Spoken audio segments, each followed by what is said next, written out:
The Mafia boss married her at midnight and demanded a divorce by dawn. Elena Voss thought becoming Damien Vale's wife meant power and protection. Instead, hours after their wedding, still wearing her gown, she was handed divorce papers in a penthouse suite. No explanation, no mercy, just cold rejection from the most dangerous man in the city. What she didn't know then was that being thrown away would be the best thing that ever happened to her, because the woman Damien discarded would become the one thing he truly feared. Like this video and comment what city you're watching from, so I can see how far this story travels. The champagne had gone flat in her glass hours ago, but Elena hadn't noticed. She stood at the floor-to-ceiling window of the penthouse, the city sprawling 40 stories below, lights scattered like broken glass across velvet. Her wedding dress still fit perfectly. Custom silk, hand-beaded, the kind of gown that took 6 seamstresses 3 months to complete. It felt heavy now. Not because of the fabric, but because of everything it was supposed to mean. Behind her, Damien moved through the suite with the same efficiency he brought to everything. No wasted motion, no second thoughts. She could hear the clink of ice and crystal, the quiet rustle of his jacket being removed. They had been married for 4 hours and 17 minutes. She knew because she'd been counting, waiting for something to shift, waiting for him to look at her the way a husband should look at his wife. He hadn't. "You should sit down," Damien said. Elena turned. He stood near the bar, whiskey in hand, tie loosened but still wearing most of his tuxedo.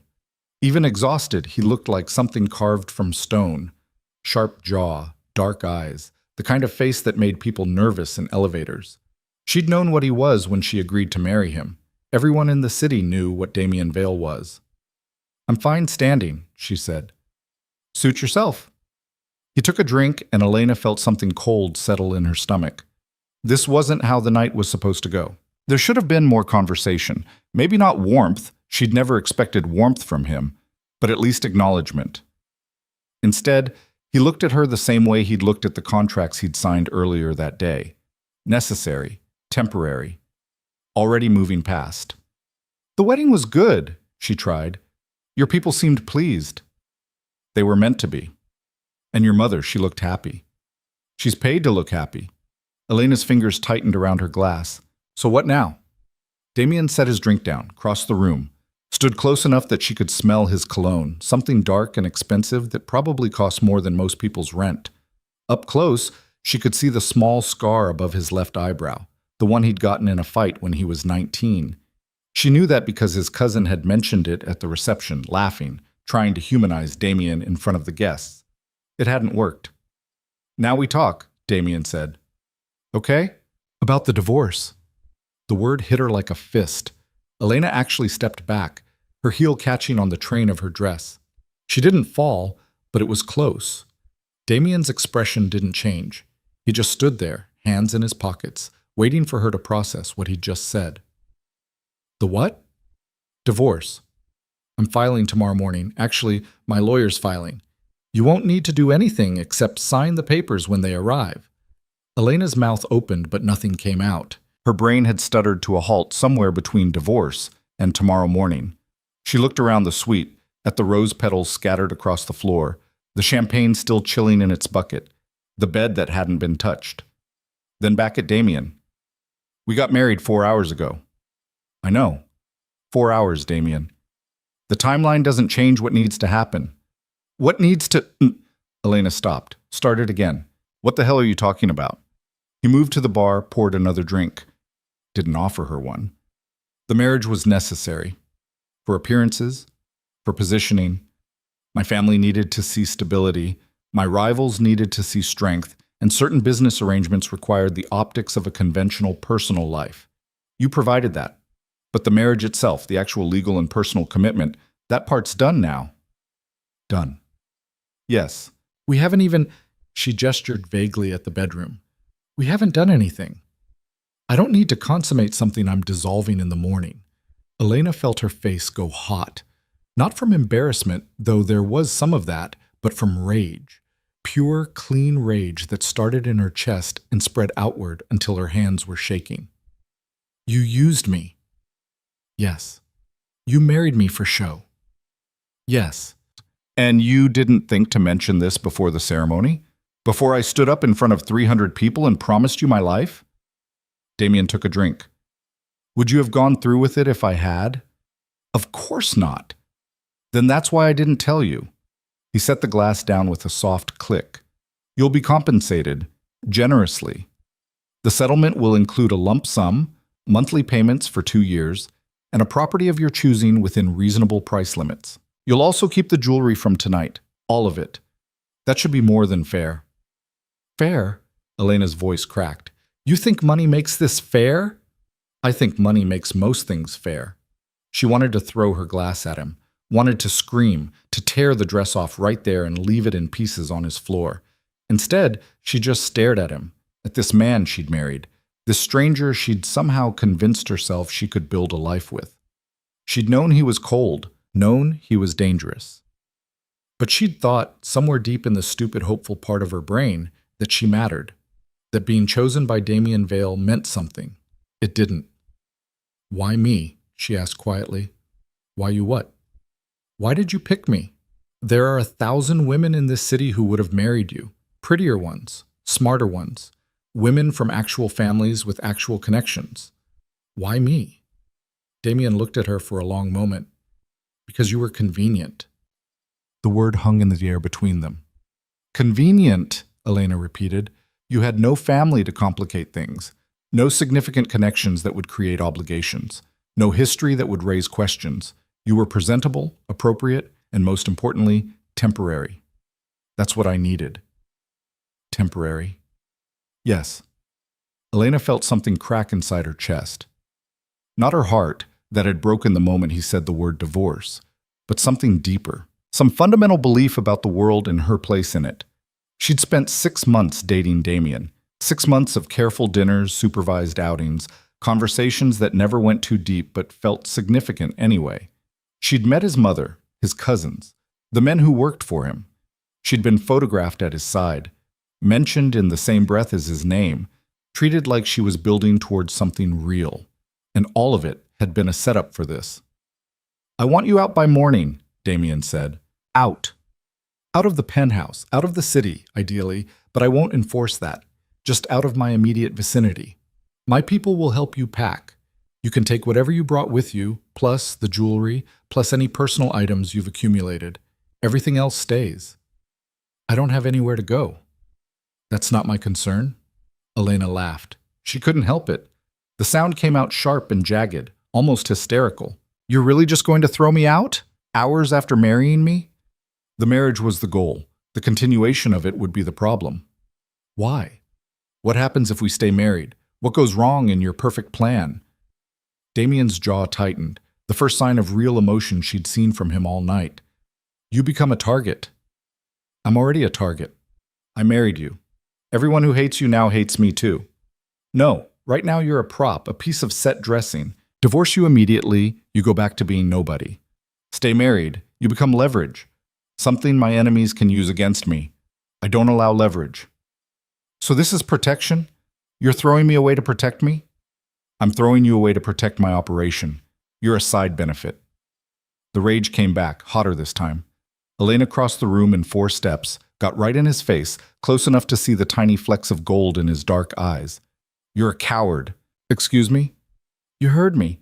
You're a coward. You talk about power and control and not allowing leverage, but what you really mean is you're terrified. Terrified of caring about something. Terrified of letting anyone matter.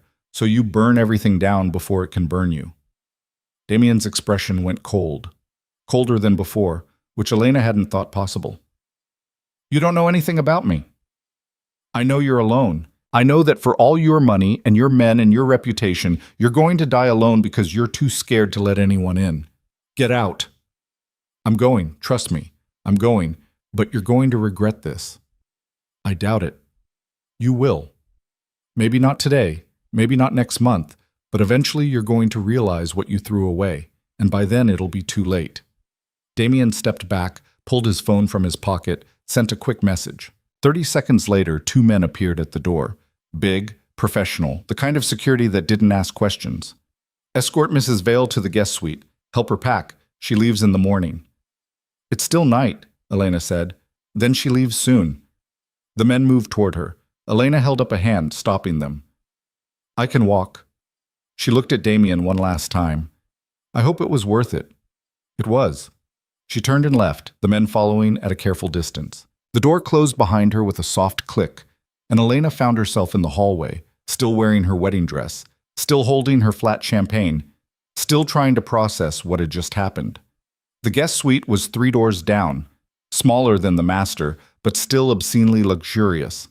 The men waited outside while Elena went in, closed the door, and finally let herself feel it.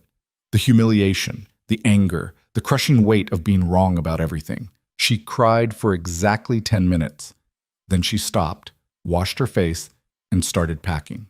But by dawn, Elena was gone. The apartment Damien's people moved her to was in a building she'd never heard of, in a neighborhood that barely existed on maps. Not dangerous exactly, but anonymous. The kind of place where people didn't ask questions because they didn't want questions asked of them. 15th floor, decent view if you squinted, furniture that looked rented because it was. Elena spent the first 3 days not leaving, not eating much, not doing anything except sitting on the couch and staring at the walls, trying to figure out where everything had gone wrong. She'd been careful, so careful. She'd known what Damien was, what his world required, and she'd molded herself to fit. Laughed at the right jokes, wore the right dresses, never pushed too hard or asked too many questions. And he'd still thrown her away. On the 4th day, she got angry. On the 5th day, she started paying attention. The apartment building had thin walls. Elena could hear her neighbors fighting, laughing, watching television at volumes that suggested hearing loss. But she could also hear other things. Conversations in the hallway, the super talking to someone about late rent, a woman 2 doors down mentioning that her boyfriend worked security for someone important, someone connected. Elena started listening. She learned that the city ran on information. Who knew who owed what, who was rising and who was falling. In Damien's world, she'd been decorative, irrelevant to the actual machinery of power. But here, invisible and discarded, she could hear things she'd never heard before. She learned that Damien's organization was old, traditional, built on fear and violence and the kind of loyalty that came from not having better options. She learned that there were fractures forming, younger men getting restless, territory disputes heating up in ways that Damien either didn't see or didn't care about. And she learned that she wasn't the only person he'd underestimated. The first time Elena left the apartment, it was to buy groceries. Basic survival stuff, bread and milk, and the kind of pasta that came in boxes. She kept her head down, wore sunglasses even though it wasn't sunny, didn't make eye contact. The bodega on the corner had everything she needed, plus a bulletin board covered in handwritten ads for services she didn't recognize. The second time she left, it was intentional. There was a cafe 3 blocks away that stayed open late. Elena had seen it from her window, watched people come and go at odd hours, noticed that the crowd looked different from the usual neighborhood mix. Better dressed, more purposeful. She went in around 11 at night, ordered coffee she didn't want, and sat in the back corner where she could see the door. She watched for 2 hours.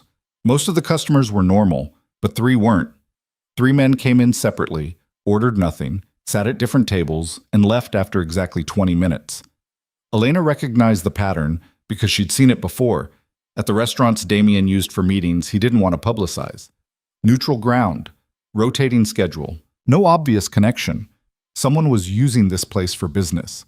Elena went back the next night, and the night after that. By the end of the week, she'd identified 7 different people who fit the pattern. By the end of the month, she'd figured out who they worked for. Lucian Cross. The name meant something in the city, though not the same thing Damien's name meant. Where Damien was old power, Lucian was new strategy. Where Damien used fear, Lucian used incentives. He was building something different, something that looked less like a crime syndicate and more like a corporation, complete with HR policies and profit sharing and none of the casual violence that defined Damien's operation. Elena had heard Damien mention him once at a dinner party months ago. Lucian Cross thinks he can change the game. He can't. He's just too young to know it yet. But watching Lucian's people move through the city, Elena wasn't so sure. They looked different, talked different. There was no swagger, no posturing, just quiet efficiency. and something that looked almost like respect for each other. She started following them.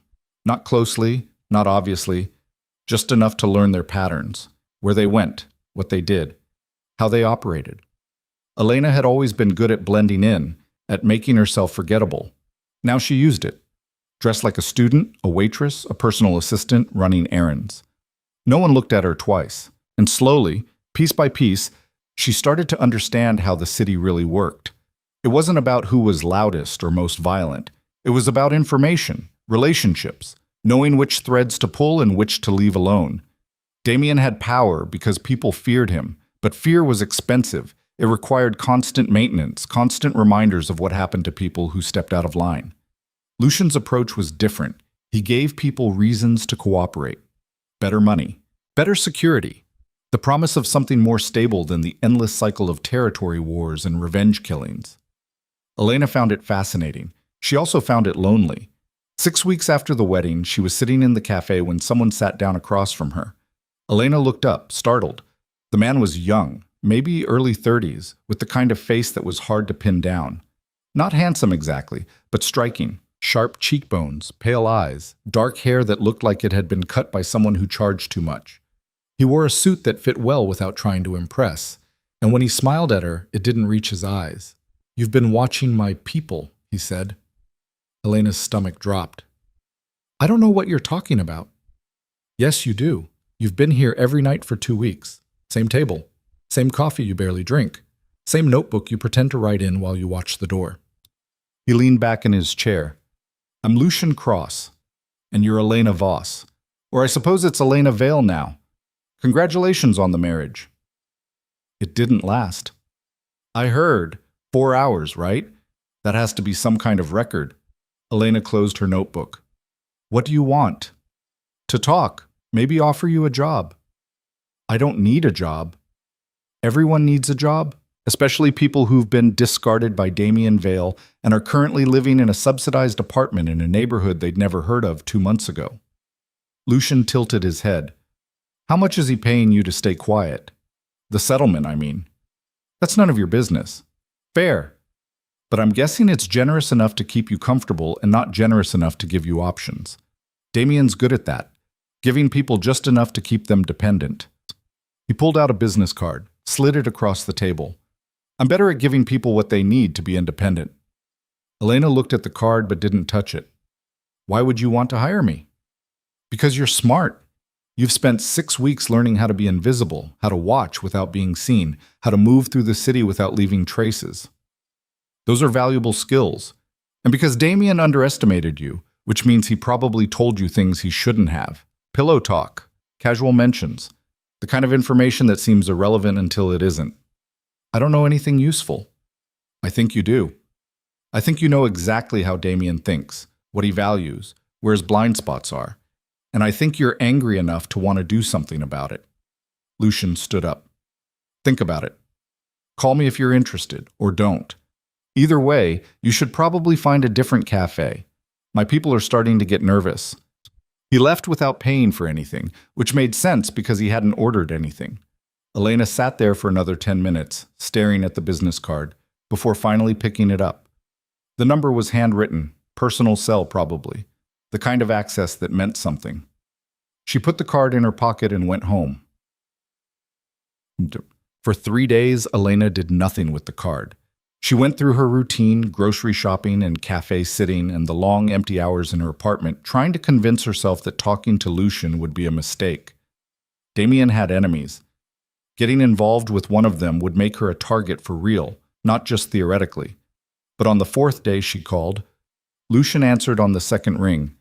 "Elena, how did you know it was me?" "I've been waiting for you to call. Took longer than I expected. I'm cautious." "Good. Cautious is good. Meet me tomorrow, 2 o'clock, the bookstore on 5th and Marion. There's a coffee shop in the back. We'll talk." He hung up before she could respond. The bookstore was one of those aggressively intellectual places that smelled like old paper and sold small batch coffee for $8 a cup. Elena arrived early, bought a book she had no intention of reading, and waited in the coffee shop until Lucian appeared at exactly 2 o'clock. He looked different in daylight, less threatening, almost normal. He ordered tea, which surprised her, and sat down with the kind of relaxed posture that suggested he owned the place. "Thanks for coming," he said. "You didn't give me much choice. You always have a choice. You just don't always like the options." He took a sip of tea. "So, tell me about Damien. What do you want to know?" "Everything. How he thinks, how he operates, what he's afraid of." Elena hesitated. "This feels like betrayal." "It is. But he betrayed you first. And frankly, what I'm asking you to do is give me information I could probably get elsewhere with enough time and money. You're just faster, more direct." Lucian set his cup down. "I'm not trying to destroy Damien. I'm trying to build something better. Something that doesn't require marriages of convenience and discarded wives. But to do that, I need to understand how the old system works. And if I help you, then you become part of the new system with actual power, actual agency, not just a settlement check in an apartment you didn't choose." Elena looked at him for a long moment. "What kind of job are we talking about? Analyst? Advisor? Someone who understands the traditional operations well enough to help me navigate around them. You won't be in danger. You won't be public-facing. You'll just be someone I trust to tell me the truth about situations I don't fully understand." "That's it?" "That's it. For now." "And later?" Lucian smiled. "Later, we see what you're actually capable of."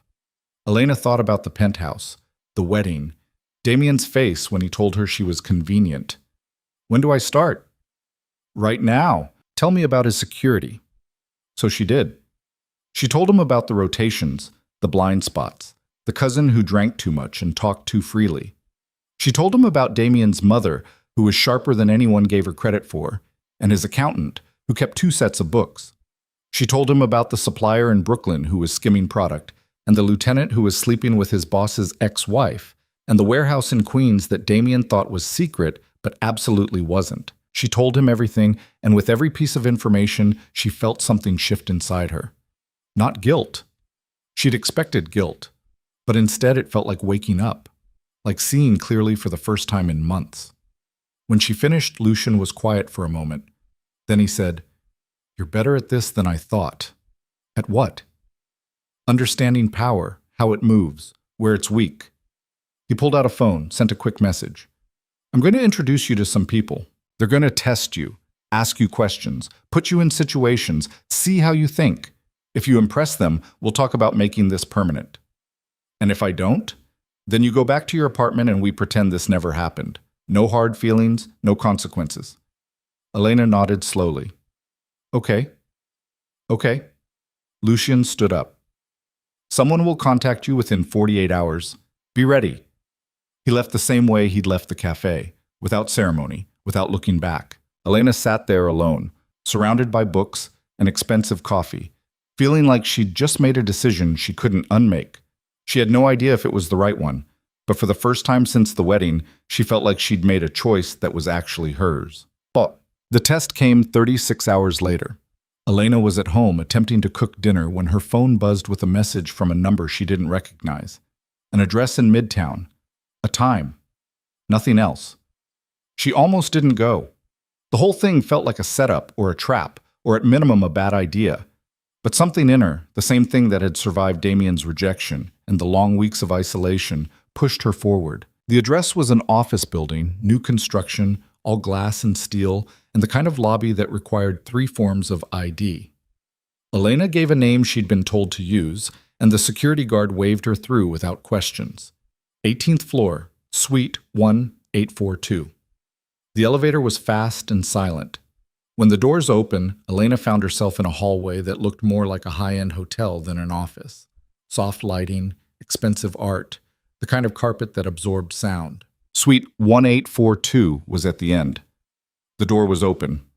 Inside, 3 people waited, 2 men and a woman, all around Lucian's age, all dressed like they worked in finance, but carried themselves like they worked in something else entirely.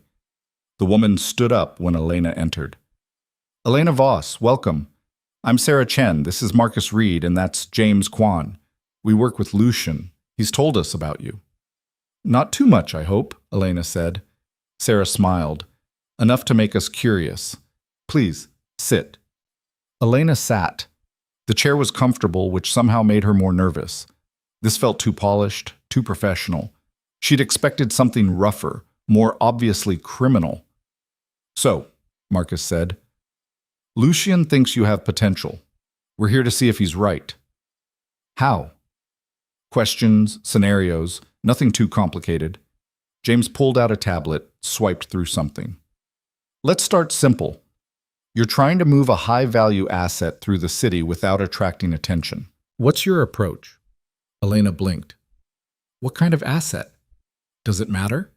"Yes. Documents, you use a courier. Money, you use multiple small transfers. People, you use misdirection." "Explain misdirection." "You create a second, more obvious movement that draws attention. Maybe a loud, visible convoy that looks important but carries nothing. While everyone's watching that, your actual asset moves quietly through a completely different route." Sarah nodded. "Good. Next scenario. You have information about a rival operation, solid intelligence, verified. Do you use it immediately or wait?" "Depends on the information and the goal." "Elaborate." Elena thought about it. "If it's time-sensitive, something that becomes useless if you don't act fast, you use it. If it's structural, something about how they operate, you wait. You watch. You see if they make the same mistake twice, because that tells you it's a pattern, not an accident. Patterns are more valuable than single opportunities." "Why?" "Because patterns tell you how someone thinks. And if you know how someone thinks, you can predict what they'll do. Prediction is power." Marcus and James exchanged a look. Sarah just smiled. They asked her 20 more questions. Some were straightforward, about logistics and security. Others were more abstract, about decision-making and risk assessment. Elena answered as honestly as she could, drawing on everything she'd learned from watching Damien, from listening to his people, from her weeks of invisible observation. By the end, she was exhausted. "Last question," Sarah said. "Why should we trust you?" "You shouldn't," Elena said. "Not yet. I'm Damien Vale's ex-wife. I have every reason to want revenge, which makes my motivations questionable. I have no formal training, no proven track record, and no guarantees that I won't flip back to his side if he offers me a better deal." She paused. "But I'm also invisible. I can move through his world without being recognized, listen without being noticed, and I understand how he thinks better than anyone you're going to find. Those are valuable assets. Whether they're valuable enough to offset the risk, that's your call." Silence. Then Sarah laughed. "I like her." "Me too," James said. Marcus stood up, offered his hand. "Welcome to the team. Lucian will be in touch with details. For now, go home, get some rest. Starting next week, you're going to be busy." Elena shook his hand, still processing.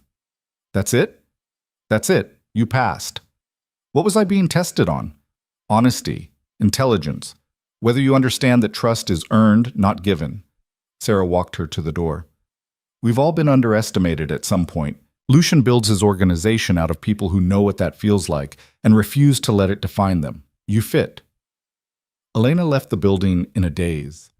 The sun was setting, painting the city in shades of orange and gold, and for the first time in 2 months, she felt something other than rage or grief. She felt purpose. Her phone buzzed. A message from Lucian. "Told you that you were better than you thought. See you Monday." Elena smiled and headed home. Monday arrived faster than Elena expected. She'd spent the weekend in a strange state of nervous energy, unable to sit still, unable to focus on anything except the fact that her entire life was about to change again. This time, though, she was choosing the change. That made it different. Terrifying, but different. The message came at 7 in the morning. An address in the financial district, 20th floor. Ask for Martin. Elena dressed carefully, nothing flashy, just dark pants and a simple blouse that could pass for business casual. She looked at herself in the mirror and barely recognized the woman staring back. 2 months ago, she'd been picking out a wedding dress. Now she was preparing for her first day working for one of Damien's rivals. The building was newer than the one where she'd been tested, all clean lines and tinted glass that reflected the morning sun. The lobby was busy with people in expensive suits carrying expensive coffee, everyone moving with the kind of purpose that came from actually mattering. Elena felt out of place immediately. Martin turned out to be a security guard who looked like he'd been doing this job for 20 years and had seen everything twice. He checked her ID, made a phone call, then handed her a temporary badge. 20th floor. Someone will meet you. The elevator ride felt longer than it should have. Elena watched the numbers climb, each floor a reminder that she was moving further from the safety of anonymity and closer to something she didn't fully understand yet. When the doors opened, Sarah Chen was waiting. Right on time, Sarah said. Good. Lucian hates lateness. Is he here? Conference call with Tokyo. He'll be done in an hour. Come on, I'll show you your space. The office was open concept, which Elena had expected, but quieter than she'd anticipated. People worked at sleek desks with multiple monitors, talking in low voices or typing with focused intensity. No one looked up when she passed. Sarah led her to a desk near the window, away from the main cluster. You'll work here for now, Sarah said. Computer's already set up, login credentials are in the folder. Marcus will come by around 10 to walk you through the systems. Until then, read these. She dropped a stack of files on the desk. Physical files, paper and ink, which seemed almost quaint in an office full of screens. Elena picked up the top one. It was labeled Operational Structures, Comparative Analysis. What am I looking for? Patterns, weaknesses, anything that seems off. You spent 6 months adjacent to Damien's operation. You know how traditional organizations move. We need you to tell us where the gaps are between what they say they do and what they actually do. Sarah left before Elena could ask more questions. She sat down, opened the first file, and started reading. The documents were dense: financial records, surveillance reports, organizational charts that looked more like spiderwebs than hierarchies. But as Elena read, things started clicking into place. She recognized names, connections, the way money moved through shell companies and legitimate businesses. It was all there, mapped out with a precision that made her realize Lucian's operation was far more sophisticated than she'd understood. By the time Marcus appeared, she'd filled 3 pages with notes. Finding anything interesting? He asked. You already know about the warehouse in Queens. We do. What else? The accountant, the one keeping 2 sets of books. He's not skimming for himself. He's covering for someone higher up. Probably Damien's cousin, the one who drinks. The numbers are too clean for someone working alone. Marcus pulled up a chair. Show me. Elena walked him through it, pointing out the discrepancies, the timing of certain transfers, the way expenses were categorized. Marcus listened without interrupting, occasionally making notes on his tablet. Good catch, he said when she finished. We suspected the cousin, but we didn't have the proof. This gives us leverage. For what? Recruitment. Fear keeps people loyal to Damien, but money works faster. If we can flip the accountant, we can flip the cousin. If we flip the cousin, we fracture the family structure. He stood up. Keep reading. Meeting at 2 with Lucian. He'll want to hear what you found. The morning passed quickly after that. Elena worked through the files, making notes, cross-referencing information, slowly building a picture of how Damien's organization actually functioned versus how it appeared to function. The gaps were wider than she'd expected. He ran a tight ship publicly, but internally there were fractures everywhere. People skimming, lying, making side deals. The fear that kept them in line also kept them desperate. At exactly 2 o'clock, Sarah appeared again. Conference room, bring your notes. Lucian was already there when Elena arrived, sitting at the head of a glass table that probably cost more than her apartment. He looked tired but sharp, eyes scanning a tablet, while he listened to someone on speakerphone finish a sentence in rapid Mandarin. He said something back, equally rapid, then ended the call. Elena, good. Sit. She sat. Marcus and James were already there, along with 2 people she hadn't met before. A young man with wire-rimmed glasses who looked barely old enough to drink, and an older woman with silver hair and the kind of expression that suggested she suffered fools poorly. Introductions, Lucian said. Elena Voss, meet David Park, our tech lead, and Victoria Sterling, who handles external relations. Everyone, this is Elena. She's joining us as an analyst with special focus on traditional operations. Victoria looked her over with undisguised assessment. You're the wife. Ex-wife, Elena corrected. 4 hours. That's got to sting. It did. It doesn't anymore. Good. Bitterness is useful in the short term, but it clouds judgment. Sarah says you found something interesting this morning. Elena glanced at Lucian, who nodded. She opened her notes and walked them through the accountant connection, the cousin's involvement, the pattern of financial cover-ups. The room was silent while she talked. When she finished, David was already typing. "I can verify this," he said. "Give me 6 hours." "You have 3, Lucian said. He looked at Elena. "If this checks out, it's exactly the kind of intelligence we need. Traditional organizations run on family loyalty and fear, but both of those have breaking points. Find enough breaking points, apply enough pressure, the whole structure collapses." "You want to take down Damien," Elena said. "I want to make his way of doing business obsolete. There's a difference. Damien's not my enemy. His methods are. Violence, intimidation, the constant cycle of revenge and retaliation. It's inefficient, expensive, and it makes everyone involved weaker, not stronger." Lucian set his tablet down. "I'm building something different, something sustainable. But to do that, I need to understand the old system well enough to dismantle it without starting a war. And I'm supposed to help you do that. You're supposed to tell me where the weak points are. What I do with that information is my decision." Victoria leaned forward. "Question. What happens when Damien finds out you're working for us?"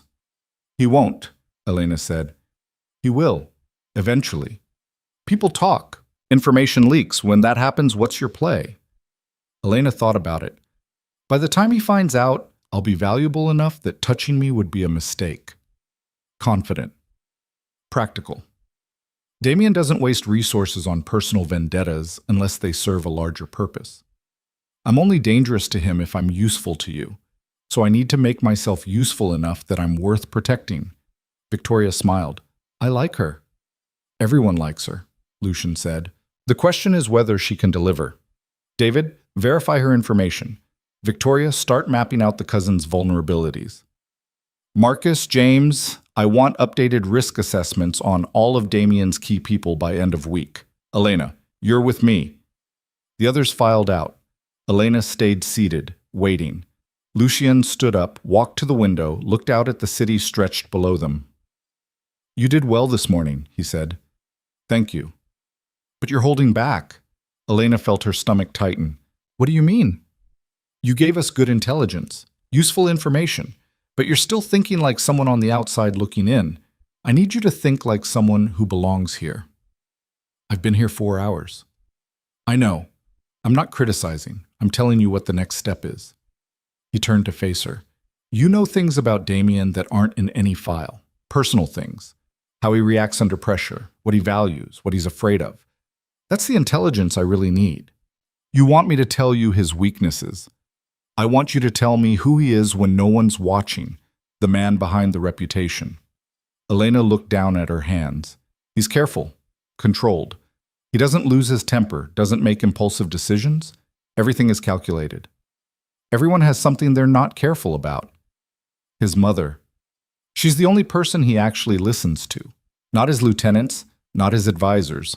Her. If she tells him something is a bad idea, he reconsiders. Why? Because she built the organization before he inherited it. She was the one who turned his father's small-time operation into something that mattered.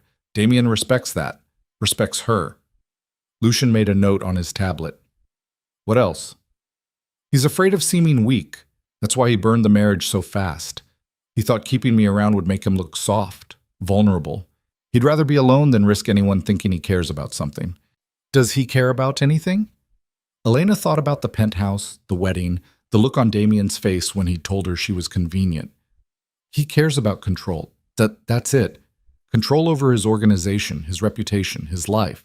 Lose control, he loses everything. And if we threaten his control, he'll lash out, hard, which is why you need to be careful. Damien doesn't negotiate when he feels cornered. He eliminates threats. Lucian sat down across from her. That's exactly the kind of insight I need, not facts I can find in a file. Understanding, context. He paused. This is going to get complicated. You know that, right? I figured. Damien's going to find out eventually that you're working with me. When he does, he's going to come after you. Not physically, probably, but he'll try to discredit you, isolate you, make you seem unreliable. You need to be ready for that. I am. Are you? Because it's one thing to want revenge. It's another thing to actually stand in front of someone who destroyed you and not flinch. Elena met his eyes. He didn't destroy me. He tried. But I'm still here. Lucian smiled. Good answer. The next 3 weeks were a blur. Elena fell into a routine that felt almost normal. She'd arrive at the office by 8, spend her mornings analyzing files and reports, her afternoons in meetings where she translated traditional organizational behavior into strategies Lucian could use. She learned the rhythms of the operation, the way decisions got made, the unspoken hierarchies that governed who spoke when. She also learned that Lucian's organization was nothing like Damien's. There was no fear here. People disagreed openly, challenged each other's ideas, admitted mistakes without worrying about consequences. It was strange at first, almost uncomfortable. Elena kept waiting for someone to get punished for speaking out of turn, for offering criticism, for being wrong, but it never happened. We're not running a dictatorship, Sarah explained one afternoon when Elena mentioned it. Fear makes people obedient, but obedience isn't the same as competence. Lucian wants people who think, who question, who make the operation better by refusing to accept the status quo. Doesn't that create chaos? Sometimes, but chaos is better than stagnation. Damien's organization works the same way it did 20 years ago because no one's allowed to suggest improvements. We're constantly evolving because everyone's encouraged to find better ways. It made sense. It also made Elena realize how trapped she'd felt in Damien's world without knowing it. She'd been so focused on fitting in, on not making waves, that she'd never questioned whether the way things were was the way things should be. Here, questions were expected. By week 4, Elena had become a regular presence in strategy meetings. Lucian would present a situation, usually something involving Damien's organization or another traditional operation, and ask her to walk through how the other side would respond. At first, she'd been hesitant, worried about being wrong. But Lucian didn't punish wrong answers.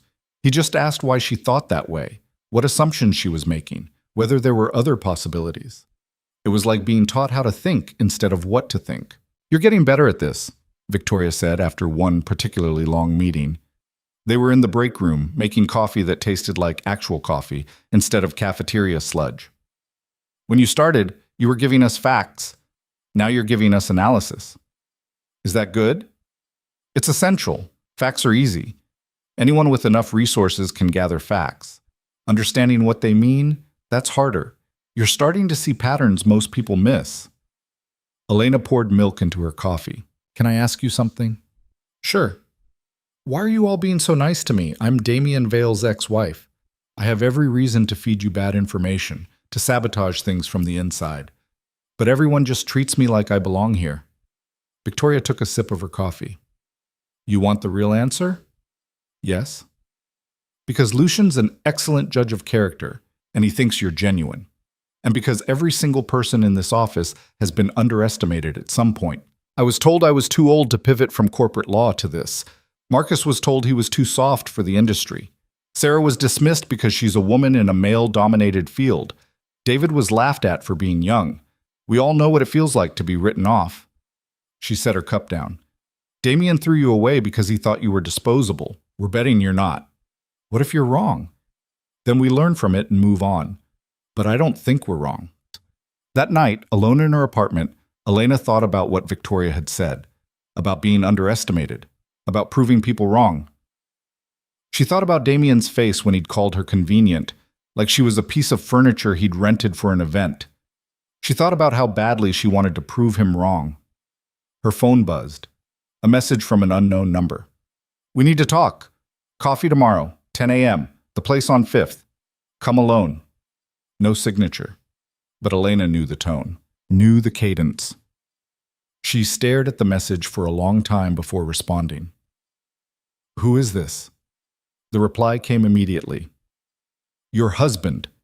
Elena's hand started shaking. She put the phone down, picked it up again, stared at the screen like it might explode. Damien never contacted her directly. The divorce had been handled by lawyers, the settlement deposited into her account without comment. In 2 months, she hadn't heard a single word from him. Until now. She should tell Lucian. That was protocol. Any contact with Damien's organization got reported immediately. But something stopped her. Maybe curiosity. Maybe the need to face him on her own terms. Maybe just the desire to see if she'd flinch when he was standing in front of her. She typed back, "Fine, 10 a.m." Then she deleted Lucian's number from her recent calls and tried to sleep. She couldn't.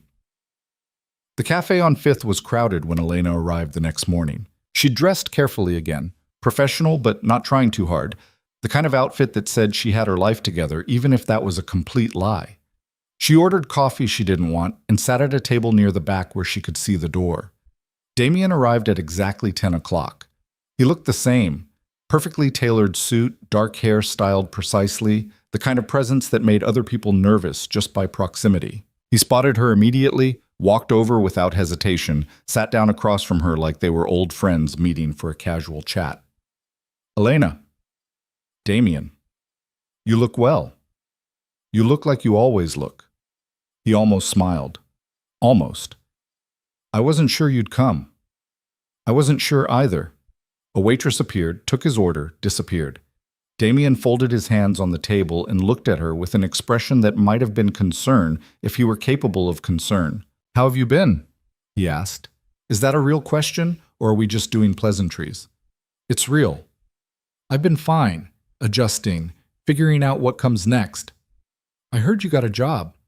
Elena's stomach dropped, but she kept her face neutral. "Where'd you hear that?" "I hear things. It's what I do." He paused. "Finance sector, right? Analysis work?" "Something like that."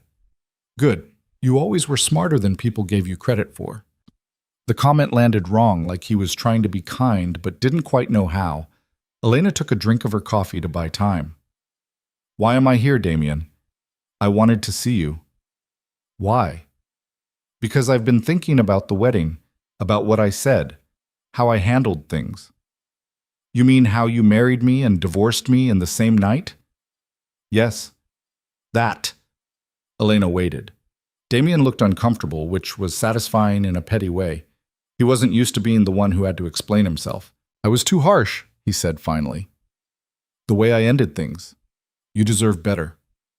"I deserve the truth." "I gave you the truth." "You gave me a weapon disguised as truth. You told me I was convenient, disposable, temporary. You said those things to hurt me, not to be honest." Damien's jaw tightened. "Maybe." "Not maybe. Definitely. You wanted me to leave quietly, so you made sure I'd be too hurt to fight back." Elena set her cup down. "It worked, by the way. I left. I stayed quiet. I signed your papers and took your money and disappeared exactly like you wanted." "Then why do you sound angry?" "Because I am angry. I'm furious. But not for the reasons you think." "Explain." Elena leaned forward. "I'm not angry that you didn't love me. I knew what I was signing up for. Business arrangement, strategic marriage, whatever you want to call it. I understood that. What I'm angry about is that you didn't even respect me enough to be straight with me from the beginning. You let me think I mattered. You let me plan a future. You let me stand up in front of your entire organization and promise you my life, knowing you were going to throw it back in my face hours later. I couldn't tell you beforehand." "Why not?" "Because you wouldn't have gone through with it." Exactly. Which means you knew it was wrong. You knew it was cruel, and you did it anyway because your plan was more important than my dignity." Damien looked at her for a long moment. "You're right." Elena blinked. "What?" "You're right. I handled it badly. I could have found another way. I didn't because it was easier not to." He paused. "I'm sorry." The apology hit her like a punch. She'd expected defensiveness, excuses, the same cold rationalization he'd given her in the penthouse. Not this, not actual acknowledgement of wrongdoing. "Why are you telling me this now?" she asked. "Because I've been watching you, seeing how you've adapted. You're doing well, Elena. Better than I expected." "Better than you wanted, you mean?" "Maybe that too. And now you're worried I might be a problem." Damien's expression shifted slightly. "Should I be?" "I don't know. Should you?" They stared at each other across the table. Elena could feel her heart pounding, could feel the weight of the conversation shifting into dangerous territory. She needed to be careful. One wrong word and Damien would know she was working against him. "I'm not your enemy," she said carefully. "I'm just trying to build a life." With Lucian Cross. There it was. Elena forced herself not to react. "I don't know what you're talking about." "Don't lie to me. I know you're working for him. I know you've been feeding him information about my organization. I know everything, Elena." "Then why are we having coffee?" "Because I want to give you a chance to stop." Elena laughed. She couldn't help it. The absurdity of the situation, of Damien sitting there acting like he was being generous, was too much. "You want me to quit my job because it makes you uncomfortable?" "I want you to quit before you get hurt. Lucian's playing a dangerous game, going up against traditional organizations, trying to change how things work. It's noble. It's also stupid. And when it falls apart, everyone close to him falls with it. Maybe it won't fall apart. It will. Because people like Lucian don't understand how power really works. He thinks he can negotiate his way to the top, make deals, build consensus. But real power doesn't come from consensus. It comes from fear, from knowing that if people cross you, there are consequences. Like throwing your wife away hours after marrying her? Damien's eyes went cold. That was different. How? Because I was protecting you. From what? From becoming a target. From being used against me. He stopped. It doesn't matter. The point is, working for Lucian puts you in danger. Real danger. Walk away now, and I'll make sure you're protected. Stay, and you're on your own. Elena stood up. I've been on my own since you divorced me. I'm used to it. Elena. Thanks for the coffee, Damien. Don't contact me again. She left before he could respond, walked 3 blocks before she let herself stop and breathe. Her hands were shaking. Her whole body was shaking. But she'd done it. She'd faced him and hadn't flinched. She pulled out her phone and called Lucian. He answered immediately. What's wrong? Damien knows. About me working for you. About everything. Silence on the other end. Then, where are you? 5th and Marion. Stay there. I'm sending someone. 10 minutes later, Marcus pulled up in a black sedan. Elena got in without being asked. They drove in silence until they were clear of the area. Then Marcus glanced at her. You okay? I think so. What did he say? Elena told him everything. The apology, the warning, the thinly veiled threat. Marcus listened without interrupting, his expression unreadable. He's scared, Marcus said when she finished. Of what? Of you. Of what you represent. You're proof that his way of doing things doesn't work, that you can survive being thrown away by him and come out stronger. That's dangerous to his entire worldview. He told me to quit. Of course he did, because as long as you're working with us, you're a reminder that he's not untouchable. Marcus turned onto the highway. Question is, what do you want to do? What do you mean? Do you want to quit? Walk away? Take his protection? Go back to being invisible? Elena thought about the office, the meetings, the feeling of actually mattering. No. Then we protect you, starting now. How? You move. New apartment, better security, closer to the office. You don't go anywhere alone. You check in twice a day, and you tell us immediately if Damien or anyone from his organization contacts you again. That sounds like witness protection. It's smart protection. Damien made a move today, showing up, making threats. That's him testing you, seeing if you'll crack. You didn't, but he's not going to stop there. They pulled up to the office. Lucian was waiting in the lobby. He looked more serious than Elena had ever seen him. Come on, he said. We need to talk. They went to Lucian's private office, a space Elena had only seen once before during her initial interview. It was smaller than she'd expected, more functional than impressive. A desk covered in papers, 2 chairs that looked comfortable but weren't trying to be.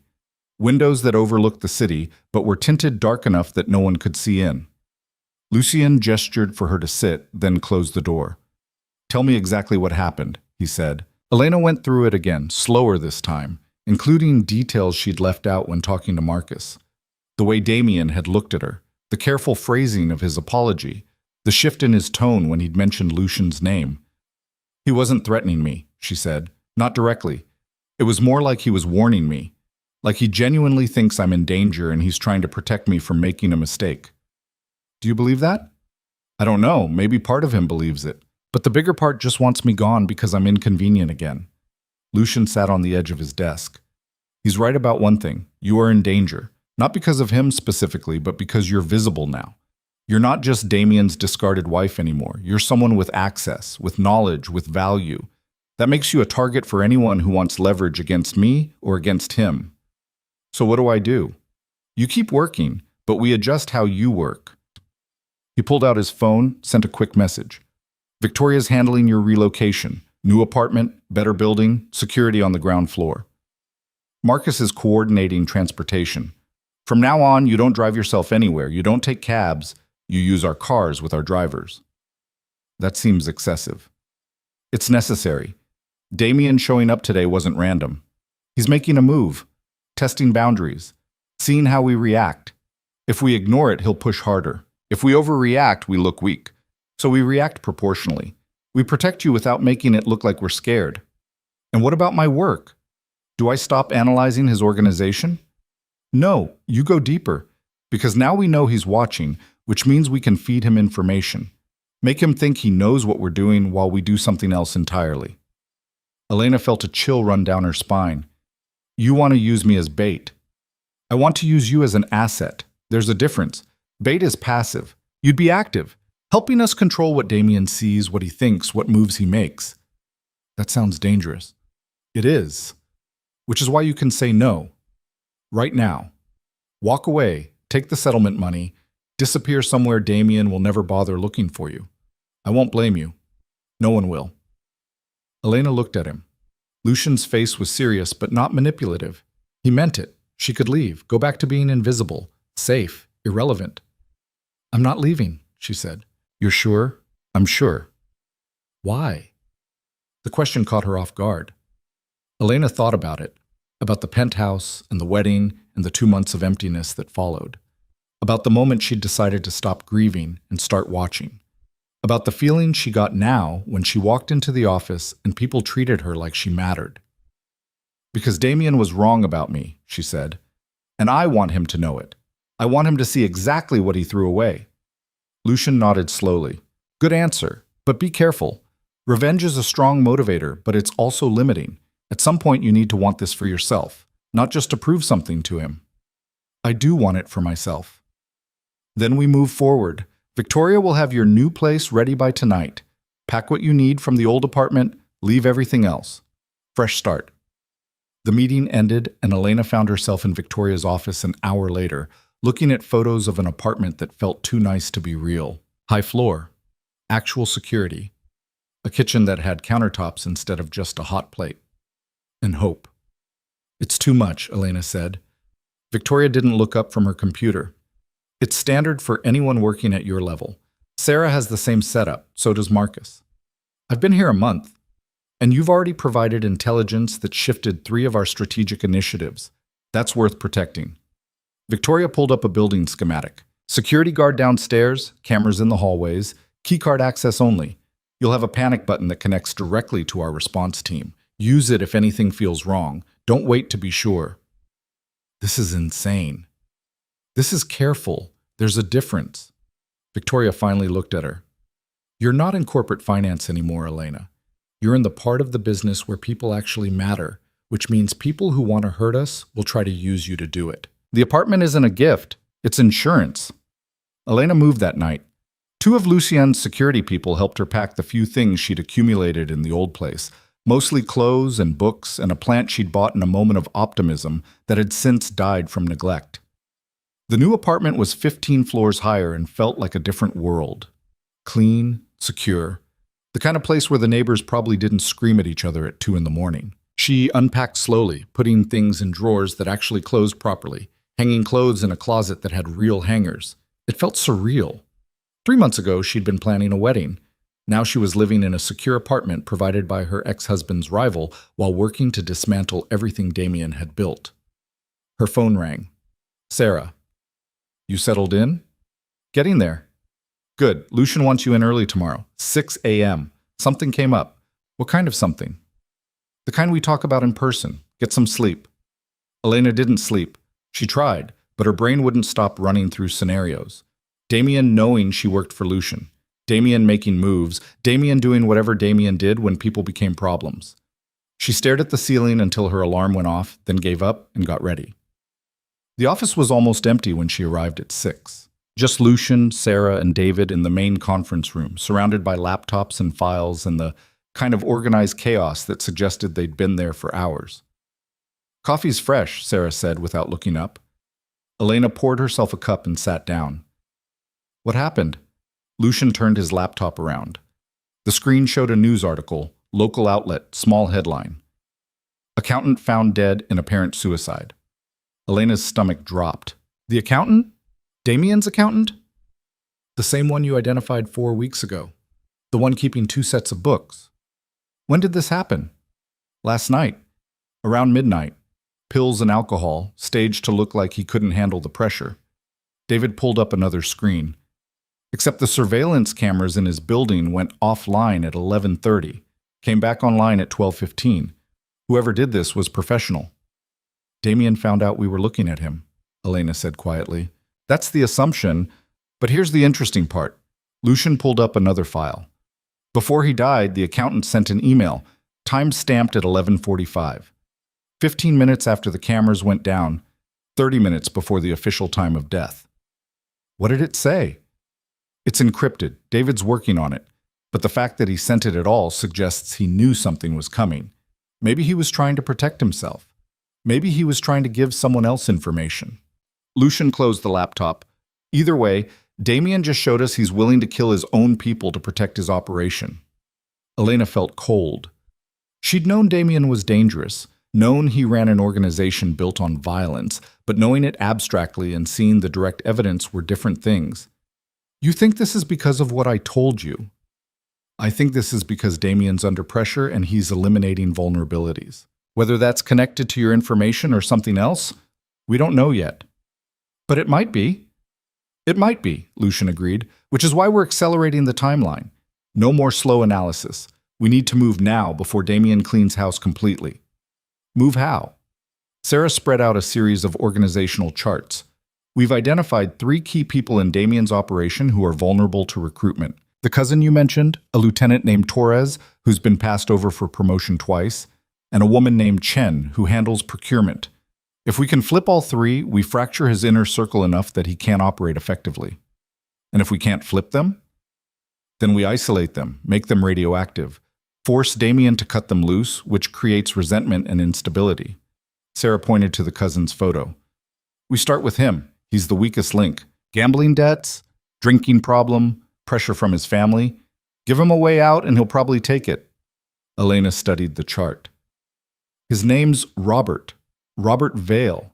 He's Damien's mother's sister's son. She adores him, which is the only reason Damien tolerates him." "What else?" "He's not stupid. Weak, yes, but not stupid. If you approach him wrong, he'll run straight to Damien out of fear. You need to make it seem like helping you is safer than staying loyal." Victoria walked in carrying food from somewhere that smelled expensive. "Did I miss the strategy session?" "Just started," Lucian said. "Elena was about to tell us how to flip Robert Vale." Elena took a breath. "You don't approach him directly. You approach his girlfriend. Her name's Michelle. She's a law student, smart, ambitious, completely aware that Robert's going nowhere. She's with him because he's connected, but she's not loyal to Damien. Convince her that Robert's safer with you, she'll convince Robert." "How do we convince her?" "Money, security, and the promise that when this is over, she'll have connections that actually matter instead of just a boyfriend with a famous last name." Victoria smiled. "I like it. I'll make contact." "Carefully," Elena said. "Michelle's smart enough to smell a setup. You need to make it look organic." Mutual friend introduction. Casual conversation. "Let her think it's her idea." "I've done this before," Victoria said dryly, "but thanks for the advice." The meeting ran for another 2 hours. They mapped out approaches for each target, identified backup plans, discussed contingencies. By the time it ended, Elena's head was spinning with details and possibilities. She went back to her desk, tried to focus on the regular work, but couldn't stop thinking about the accountant. She pulled up the news article again, read it 3 times. The official story was suicide, depression, work stress. But the details were wrong. The accountant had a daughter graduating college next month. He just bought tickets to her ceremony. People planning to die don't buy tickets to future events. Her phone buzzed. Unknown number. She stared at it, debating whether to answer. Could be spam. Could be something worse. She answered. Elena Voss? The voice was female, unfamiliar, nervous. Who is this? My name is Jennifer Chang. I'm an attorney. I represent the estate of Richard Morrison. The accountant. Elena sat up straighter. I'm listening. Mr. Morrison left instructions that if anything happened to him, certain materials should be delivered to certain people. Your name is on his list. What kind of materials? I can't discuss that over the phone. Can you meet me tomorrow, 2 p.m., my office? Where? The attorney gave an address downtown. Elena wrote it down, mind racing. How did Mr. Morrison know my name? I can't answer that. Tomorrow at 2, Ms. Voss. Come alone. The line went dead. Elena sat there for a long moment, then walked straight to Lucian's office. He was on a call but waved her in. She waited until he finished. The accountant's attorney just called me, she said. He left me something. Instructions to deliver materials if anything happened to him. Lucian's expression shifted. When's the meeting? Tomorrow, 2 p.m. You're not going alone. She said, come alone. I don't care what she said. This could be a setup. Damien using the attorney to draw you out. Or it could be exactly what it sounds like. The accountant knew he was in danger, and he left insurance. Insurance he decided to leave with you specifically. Why? Elena thought about it. Maybe because I'm the one person Damien wouldn't expect. I'm too new, too disconnected from the old organization. Or maybe the accountant figured out I was working with you and thought I was the safest option. Or maybe Damien told the attorney to contact you as part of a larger plan. Then we find out tomorrow. Elena crossed her arms. I'm going. With security if you want, but I'm going. Lucian studied her. You're getting bolder. I'm getting tired of being scared. There's a difference between being bold and being reckless. I know. This is bold. He didn't look convinced, but he nodded. Fine. But Marcus goes with you. He stays in the lobby, you wear a wire, and if anything feels wrong, you leave immediately. Deal. The attorney's office was in a building that had seen better decades. The lobby had the kind of wear that suggested the landlord had given up somewhere around 1987. Marcus looked around with obvious distaste. You sure about this? He asked. No, but I'm doing it anyway. Wire's active. I'll be listening. Anything weird, say the word unfortunately, and I'm coming up. Elena took the elevator to the 7th floor. The attorney's office was at the end of a dim hallway, door half open. She knocked anyway. Come in. Jennifer Chang was younger than Elena expected, maybe 30, with the tired eyes of someone who'd chosen criminal defense and was regretting it. Her office was small, cluttered, smelling faintly of old coffee and stress. Miss Voss, thank you for coming. She gestured to a chair. I'll get right to it. Richard Morrison was a client of mine for 6 years, mostly estate planning, some contract review. 3 months ago, he came to me with unusual instructions. What kind of instructions? He gave me a secure drive, told me that if anything happened to him, anything that looked even remotely suspicious, I was to contact specific people and arrange delivery of copies. She pulled a small hard drive from her desk drawer. You're one of those people. What's on it? I don't know. It's encrypted. Richard said the people he was sending it to would know what to do with it. Elena took the drive carefully. Who else is getting copies? I can't tell you that. Attorney-client privilege extends to his instructions. He's dead. The privilege survives death. Jennifer leaned back. Look, I don't know what Richard was involved in. I don't want to know. But he was terrified the last time I saw him. Kept looking over his shoulder, jumping at sounds. He knew something was coming.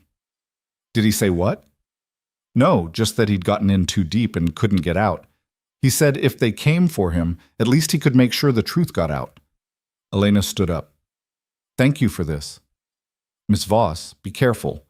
Whatever's on that drive, people died to keep it secret. Richard knew that. That's why he set this up. Elena left the office, drive clutched in her hand. Marcus was waiting in the lobby, already moving toward the exit. We got it? He asked. We got it. They were back at the office 20 minutes later. David had the drive connected to an isolated system within 5 minutes, decryption software running while everyone gathered around. "This is military-grade encryption," David said. "Whoever set this up knew what they were doing." "How long to crack it?" Lucian asked. "Could be hours. Could be days." "We don't have days."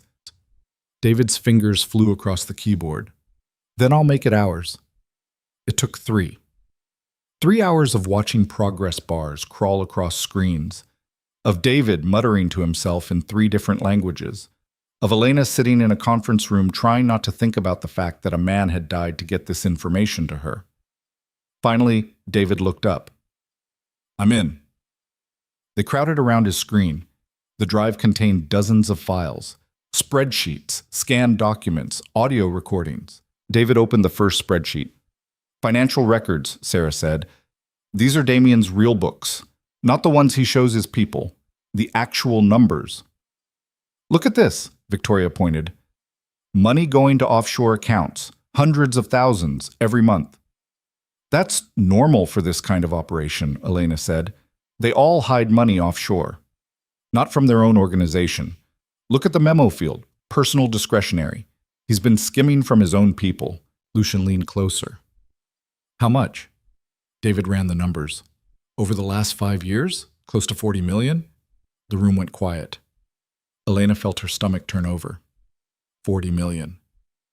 Damien had been stealing from his own operation, from the people who trusted him, who bled for him, while preaching loyalty and family and the importance of the organization above all else. "This is leverage," Victoria said quietly. "His people find out he's been robbing them. They'll tear him apart." "We need to verify it first," Lucian said. Cross-reference with other sources. Make sure it's real." "It's real," Elena said. Everyone looked at her. "I've seen Damien's legitimate accounts.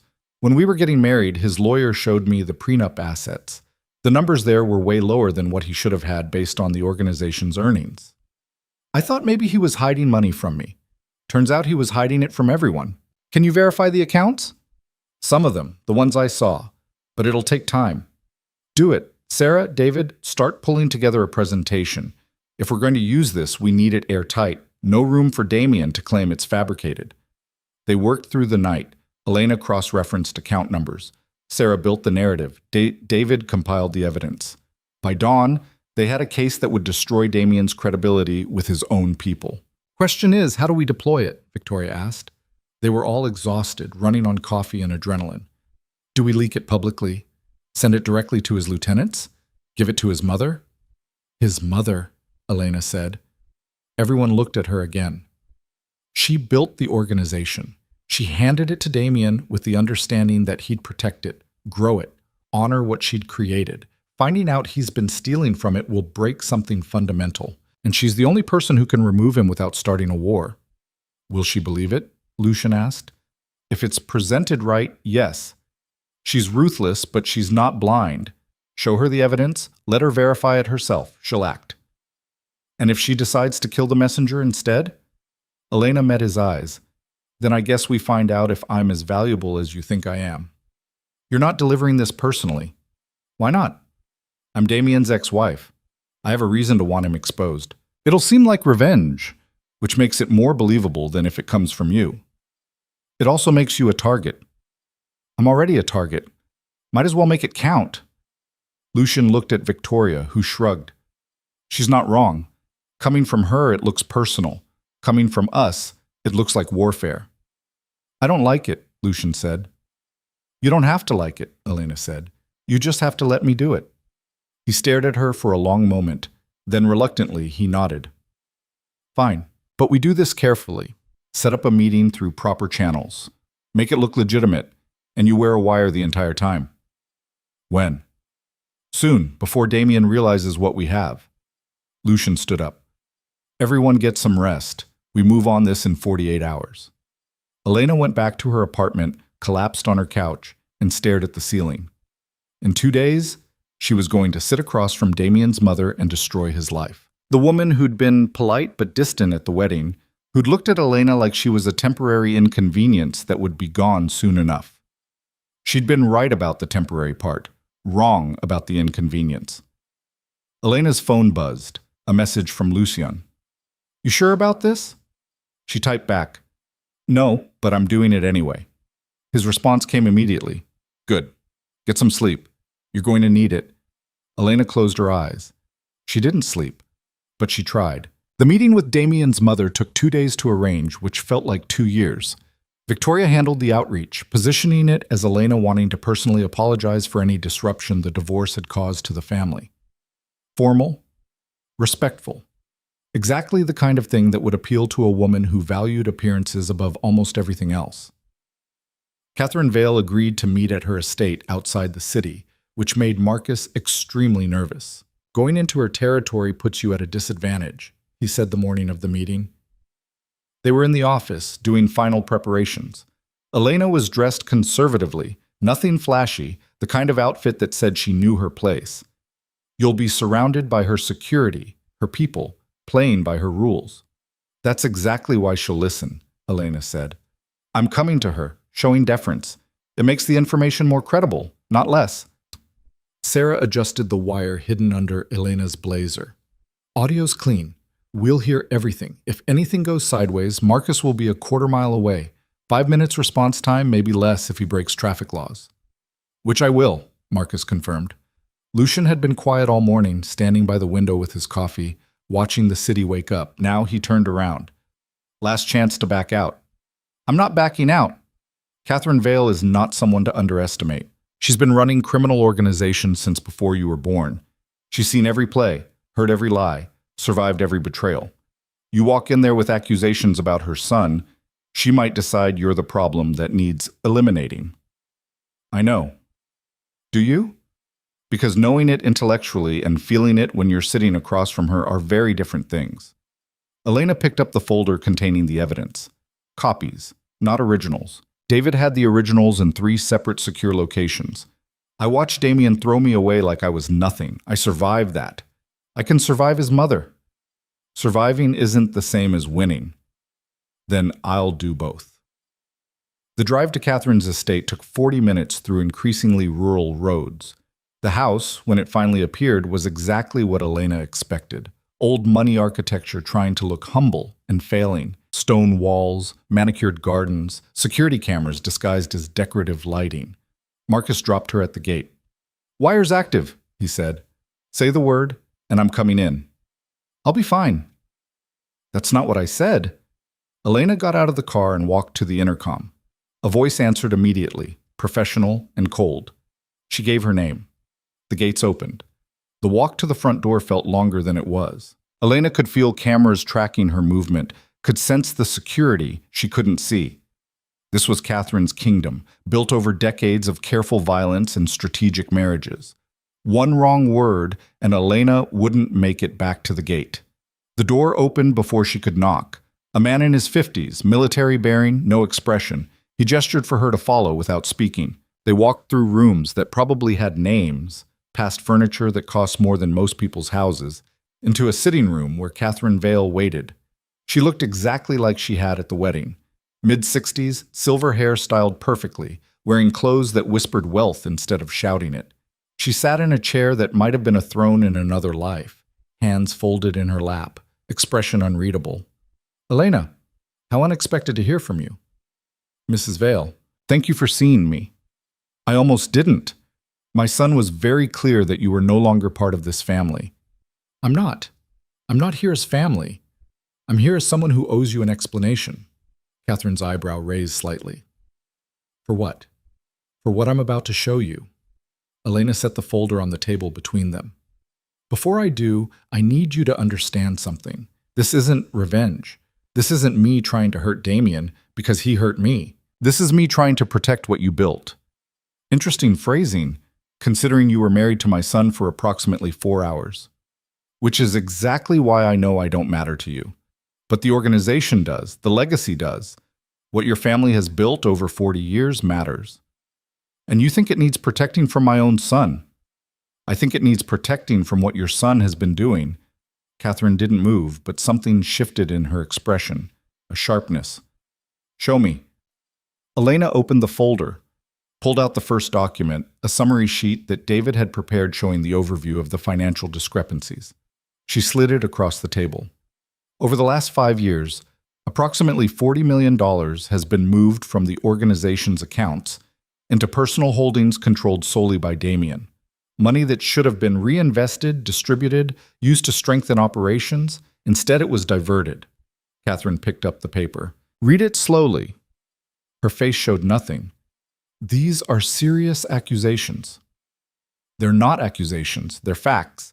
The supporting documentation is in the folder. Account numbers, transaction dates, transfer records, all of it verified. Verified by whom? Independent financial analysts, people with no connection to your organization or to mine. Yours! Catherine set the paper down. So you are working against my son. I'm working for someone who believes criminal organizations should evolve past the old ways, past the violence and fear and constant territorial wars. But that's not why I'm here. I'm here because what Damien's been doing threatens everything you built, regardless of who benefits from exposing it. Why should I believe this is real? You could have fabricated all of it. I could have, but you can verify it yourself. The account numbers are real. The transactions are real. Have your own people look into it. If I'm lying, you'll know within 48 hours. Catherine stood up, walked to the window, looked out at her gardens, her estate, the physical manifestation of decades of calculated decisions.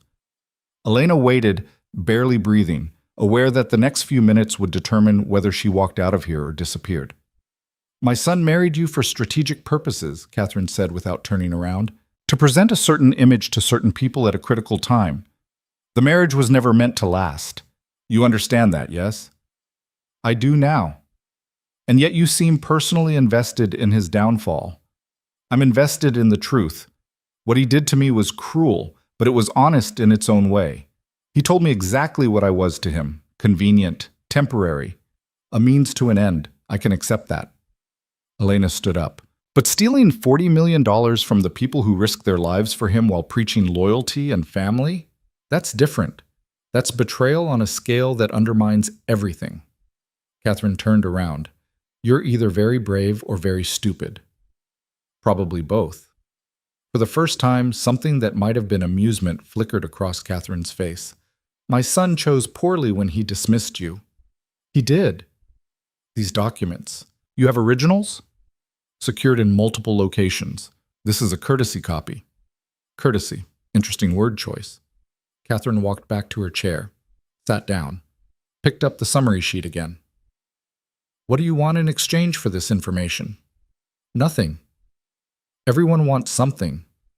I want Damien to face consequences for what he's done, not from me, from the people he betrayed. If that helps the person I work for, fine. If it doesn't, I still want it. Catherine studied her for a long moment. You've changed since the wedding. I've had to. Yes, you have. She set the paper down. I'll look into this. If it's accurate, I'll handle it. If it's fabricated, you'll regret bringing it to me. It's accurate. Then we'll speak again soon. You can see yourself out. Elena picked up the folder, left the summary and supporting documents on the table, and walked out. Her hands didn't start shaking until she was through the gate and back in Marcus's car. How'd it go? He asked. I don't know. She didn't shoot me, so that's probably good. Did she believe you? I think so. But she's not going to act on belief. She's going to verify everything first. Which means we have maybe 2 days before Damien finds out what we did. Elena leaned her head back against the seat. Then we'd better be ready. The verification came faster than expected. 26 hours after the meeting, Victoria got a call from one of Catherine's attorneys requesting additional documentation. David sent over encrypted files containing the transaction logs, account statements, and audio recordings of the accountant discussing the transfers. Everything Richard Morrison had died to protect. She's moving, Lucian said when they gathered to discuss it. Catherine doesn't waste time on false leads. If she's asking for more, it means her initial review confirmed enough to warrant deeper investigation. What happens when she confirms it all? Sarah asked. She'll confront Damien, probably privately first, give him a chance to explain. And when he can't? Then she removes him, quietly, efficiently, with minimal disruption to operations. Lucian looked at Elena. You gave her the evidence, but the decision is hers. Whatever happens next, it's out of our hands. I know. Are you okay with that? Elena thought about it. Was she okay with Damien's fate being determined by his mother instead of by her, by the courts, by some satisfying public reckoning? Yes, because this isn't about me getting revenge. It's about him facing the consequences of his actual crimes, not the personal ones against me. Mature answer. Don't sound so surprised. Victoria's phone rang. She looked at the screen, then at Lucian. It's Catherine's office. They want to meet. When? Today. 4 p.m. Her attorney's office downtown. Victoria paused. She's requesting Elena's presence. The room went quiet. Elena felt her stomach drop. Why would she want me there? Could be a lot of reasons. Maybe she has questions. Maybe she wants to negotiate. Maybe she's planning to eliminate the leak. Comforting. I'm just listing possibilities. Lucian stood up.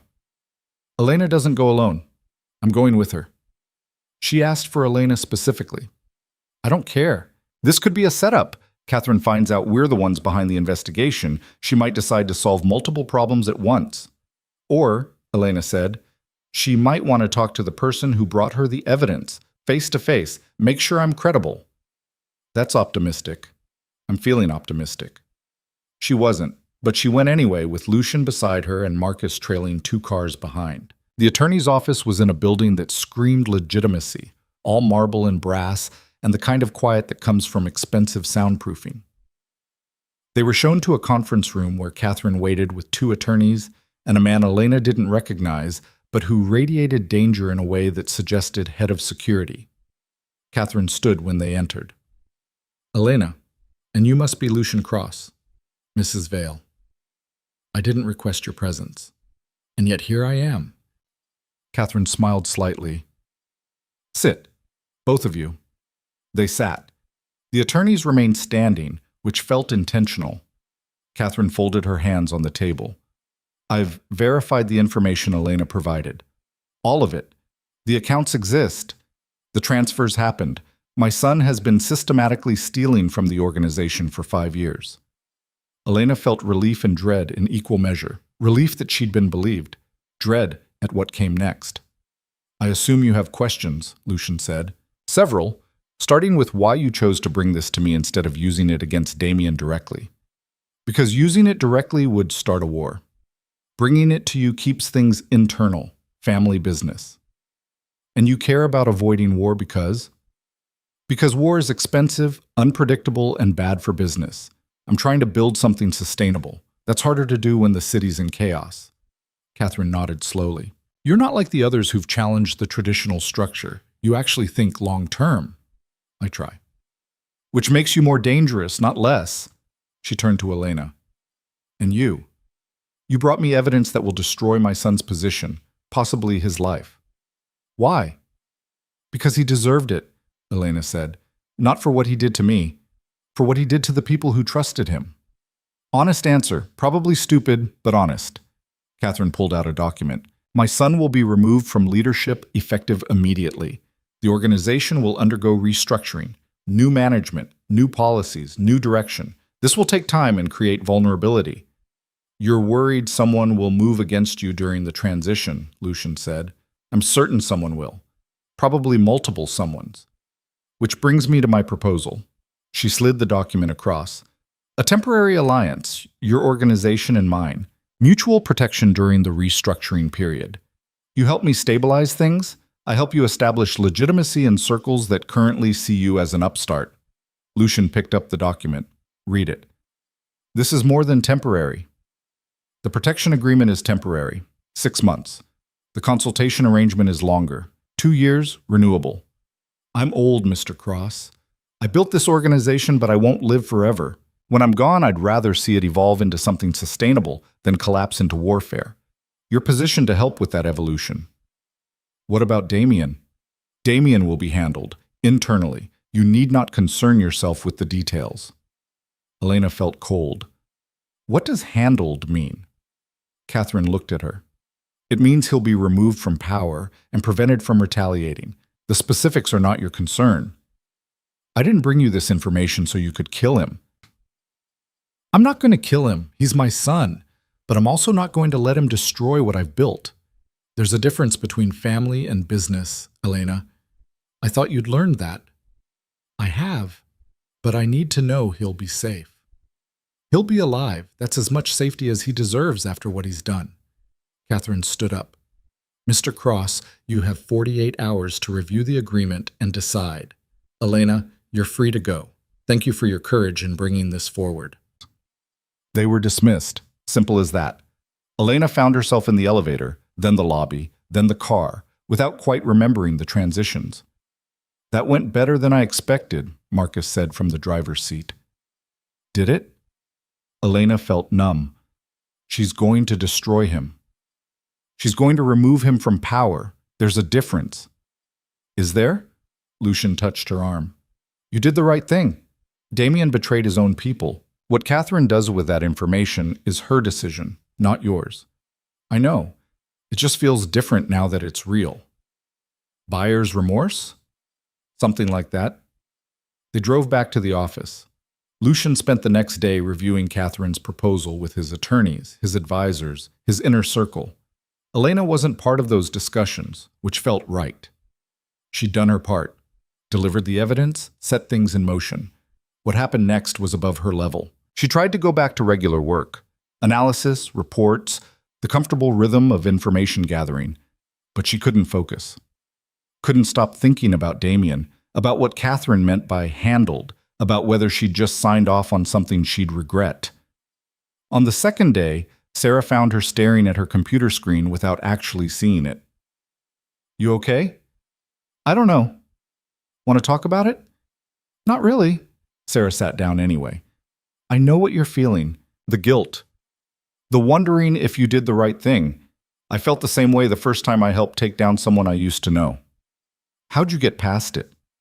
I reminded myself that consequences aren't the same as punishment. Damien didn't face consequences because of you. He faced them because of what he did. You just made sure the truth came out. That sounds like something Lucian would say. He probably did say it. Doesn't make it wrong. Elena looked at her. What if Catherine kills him? She won't. Catherine's practical. Dead sons create martyrs and succession problems. Removed sons can be controlled, managed, kept quiet. She'll find a way to neutralize him without eliminating him. You sound very sure. I've studied her for 3 years. She's ruthless, but she's not wasteful. Damien's her son. That means something, even to her. The reassurance helped, a little, enough to get Elena through the rest of the day. That night, alone in her apartment, she tried to sleep and failed. Tried to read and couldn't focus.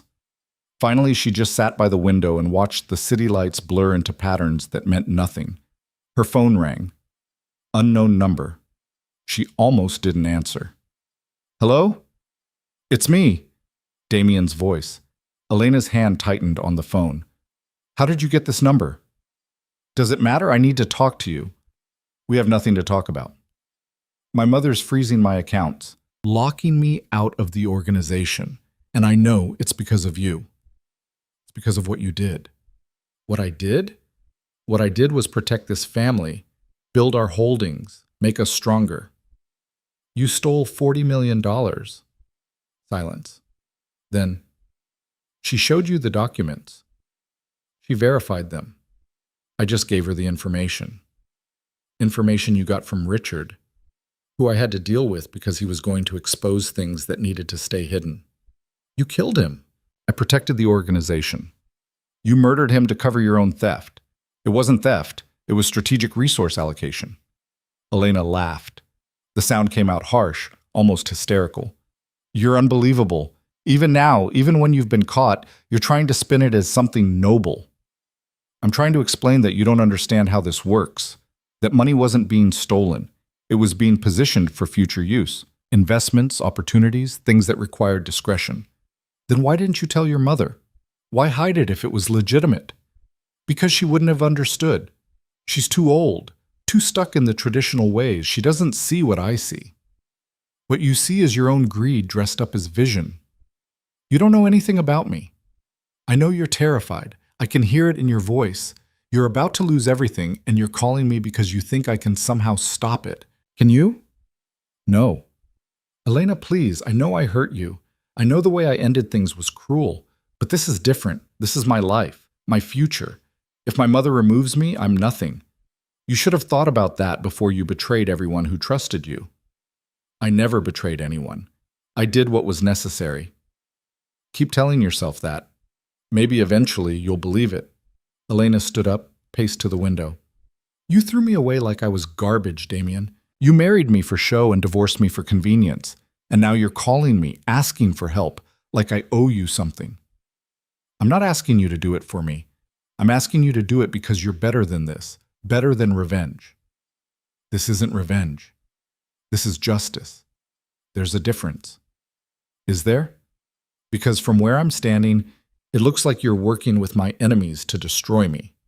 Your enemies didn't steal from their own people. You did that all by yourself. Elena, don't call me again.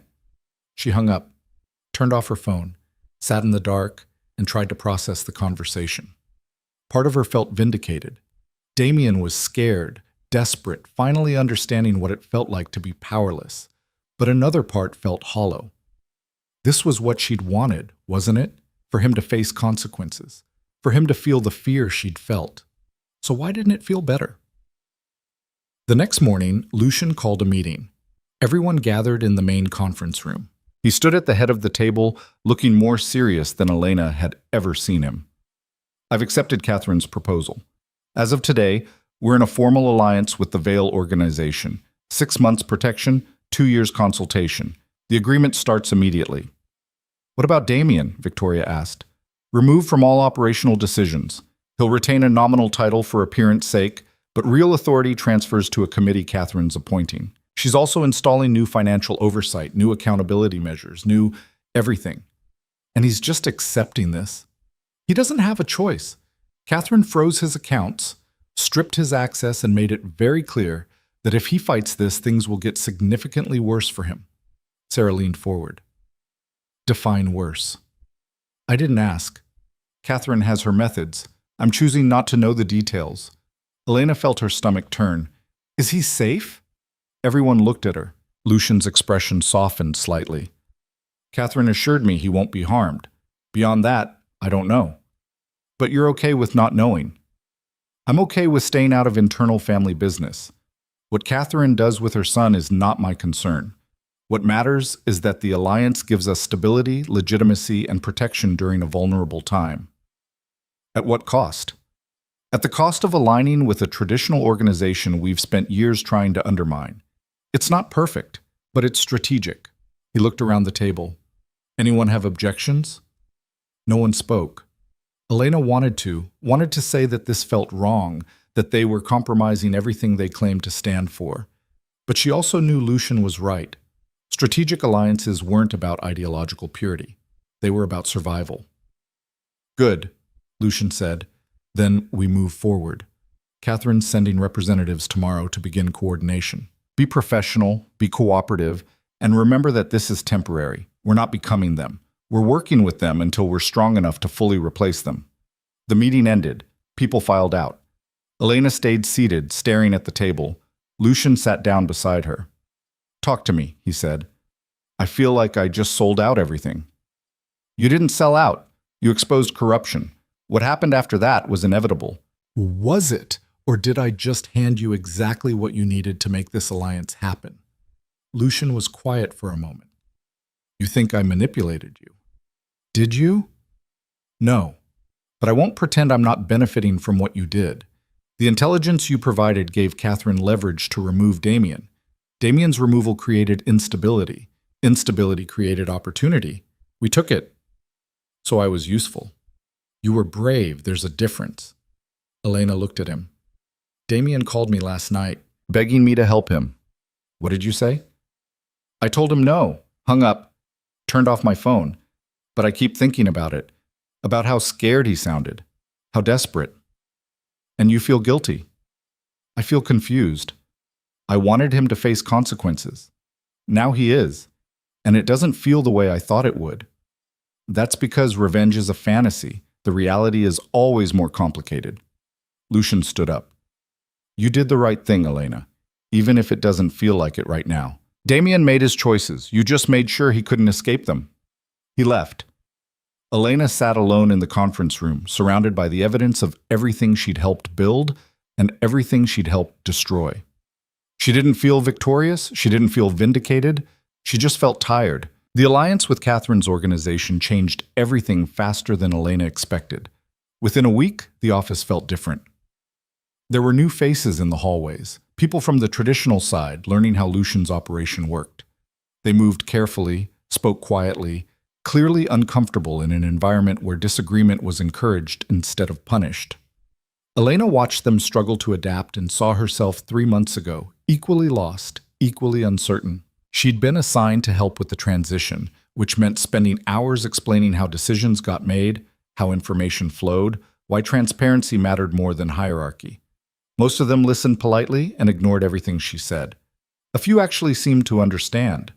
One of them was Marcus Chen, no relation to Sarah, a lieutenant from Damien's organization who'd been reassigned to help coordinate security protocols. He cornered Elena in the break room on day 4. "Can I ask you something?" he said. "Sure." "Why'd you do it? Expose Damien. You had to know it would blow back on you." Elena poured herself coffee. "Because it was the right thing to do." "That's a nice answer. What's the real one?"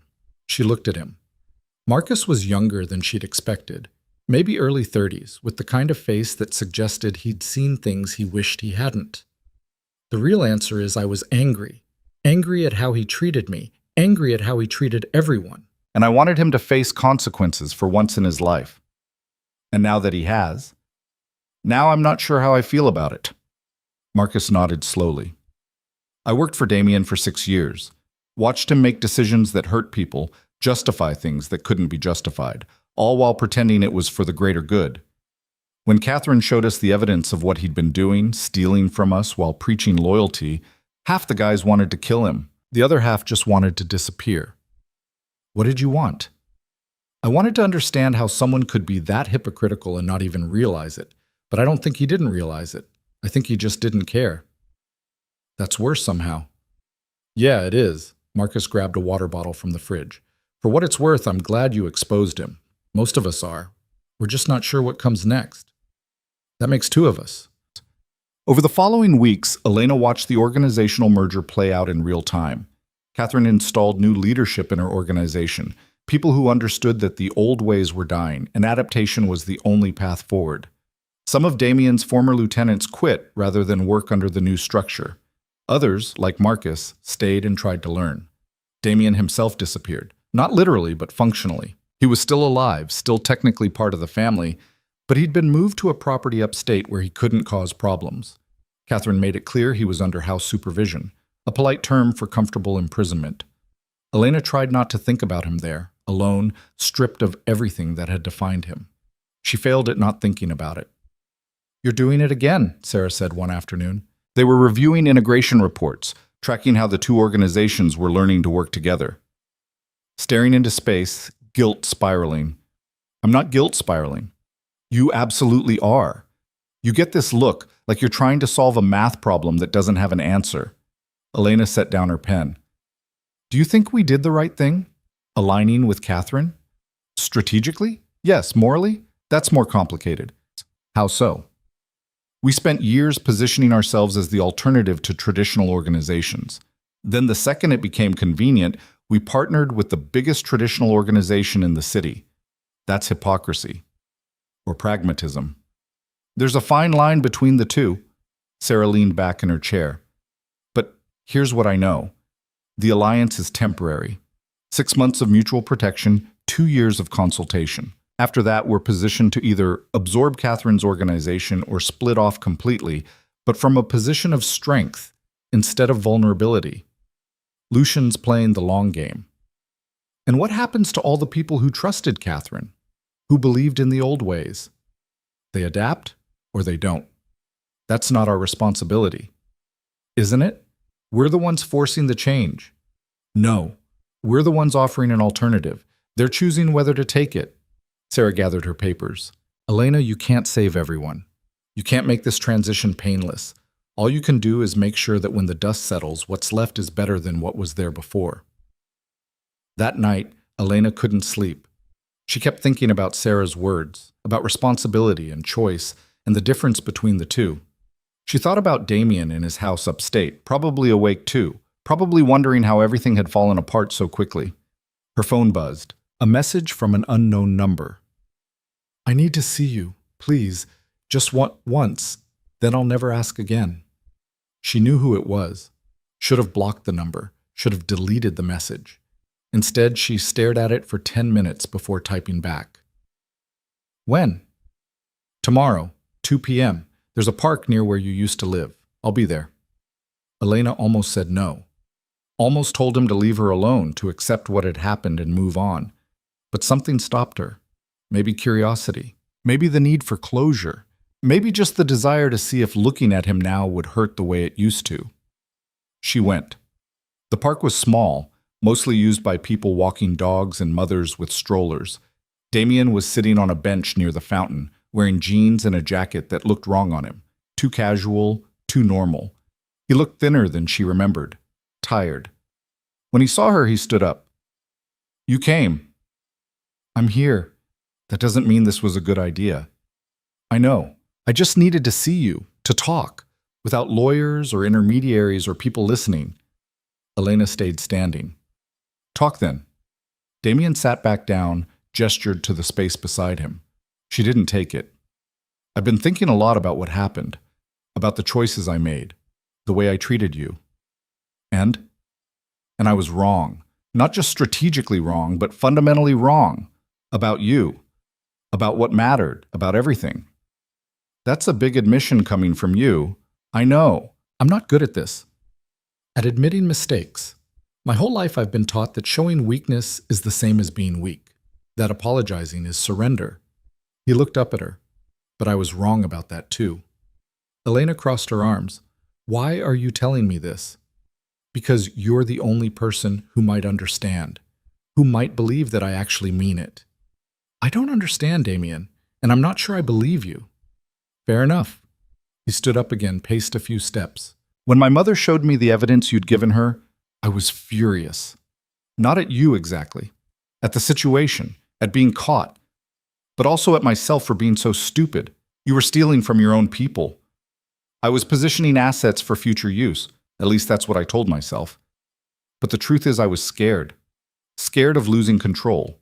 Scared that if I didn't have leverage, hidden resources, backup plans, someone would take everything from me. He turned to face her. Turns out I was right. Just not in the way I expected. You did this to yourself. I know. That's what makes it worse.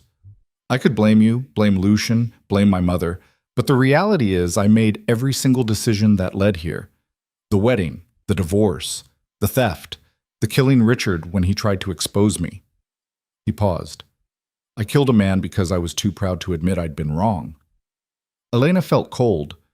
You're confessing this to me because someone should know the truth, the whole truth, not the sanitized version my mother's telling people, not the strategic narrative Lucian's probably building, the actual truth. He sat back down. I'm not a good person, Elena. I'm not even a person who tried to be good and failed. I'm someone who never tried at all, who convinced himself that power and control were the same as strength. Why are you telling me this now? Because in a few weeks I'm leaving the country. My mother's arranged it. Somewhere I can't cause problems. Where I can live quietly and not be a reminder of everything that went wrong. He looked at his hands. I wanted to see you before I left. To tell you that you were right. About what? About me being a coward. About me being terrified of actually caring about anything. You saw that the night I divorced you. You called it out. And I dismissed it because acknowledging it would mean admitting you knew me better than I knew myself. Elena sat down finally, not next to him, but on the other end of the bench. I don't forgive you. I'm not asking you to. Good. Because I can't. What you did to me, what you did to Richard, what you did to everyone who trusted you, that's not something that gets forgiven with an apology and a confession. I know. They sat in silence for a while. People passed by, oblivious to the weight of the conversation happening on the bench. A dog barked. A child laughed. Normal life continuing around them. Can I ask you something? Damien said finally. Maybe. Are you happy? Working for Lucian. Building whatever it is you're building. Elena thought about it. Was she happy? She was useful, valued, part of something that felt meaningful. But happy was complicated. I'm less miserable than I was. That's probably the best I can hope for right now. That's honest. It's all I have left, honesty. Everything else got burned away. Damien nodded. I'm glad you're doing well, or at least better. You deserve that. Don't what? Don't try to be noble now. It doesn't suit you. He almost smiled. Almost. You're right, sorry. Old habits. They sat for another few minutes, then Elena stood up. I should go. Yeah, you should. He stood too. Thank you. For coming. For listening. For not having me killed when you probably could have. I'm not you, Damien. I don't solve problems by eliminating people. No, you're better than that. You always were.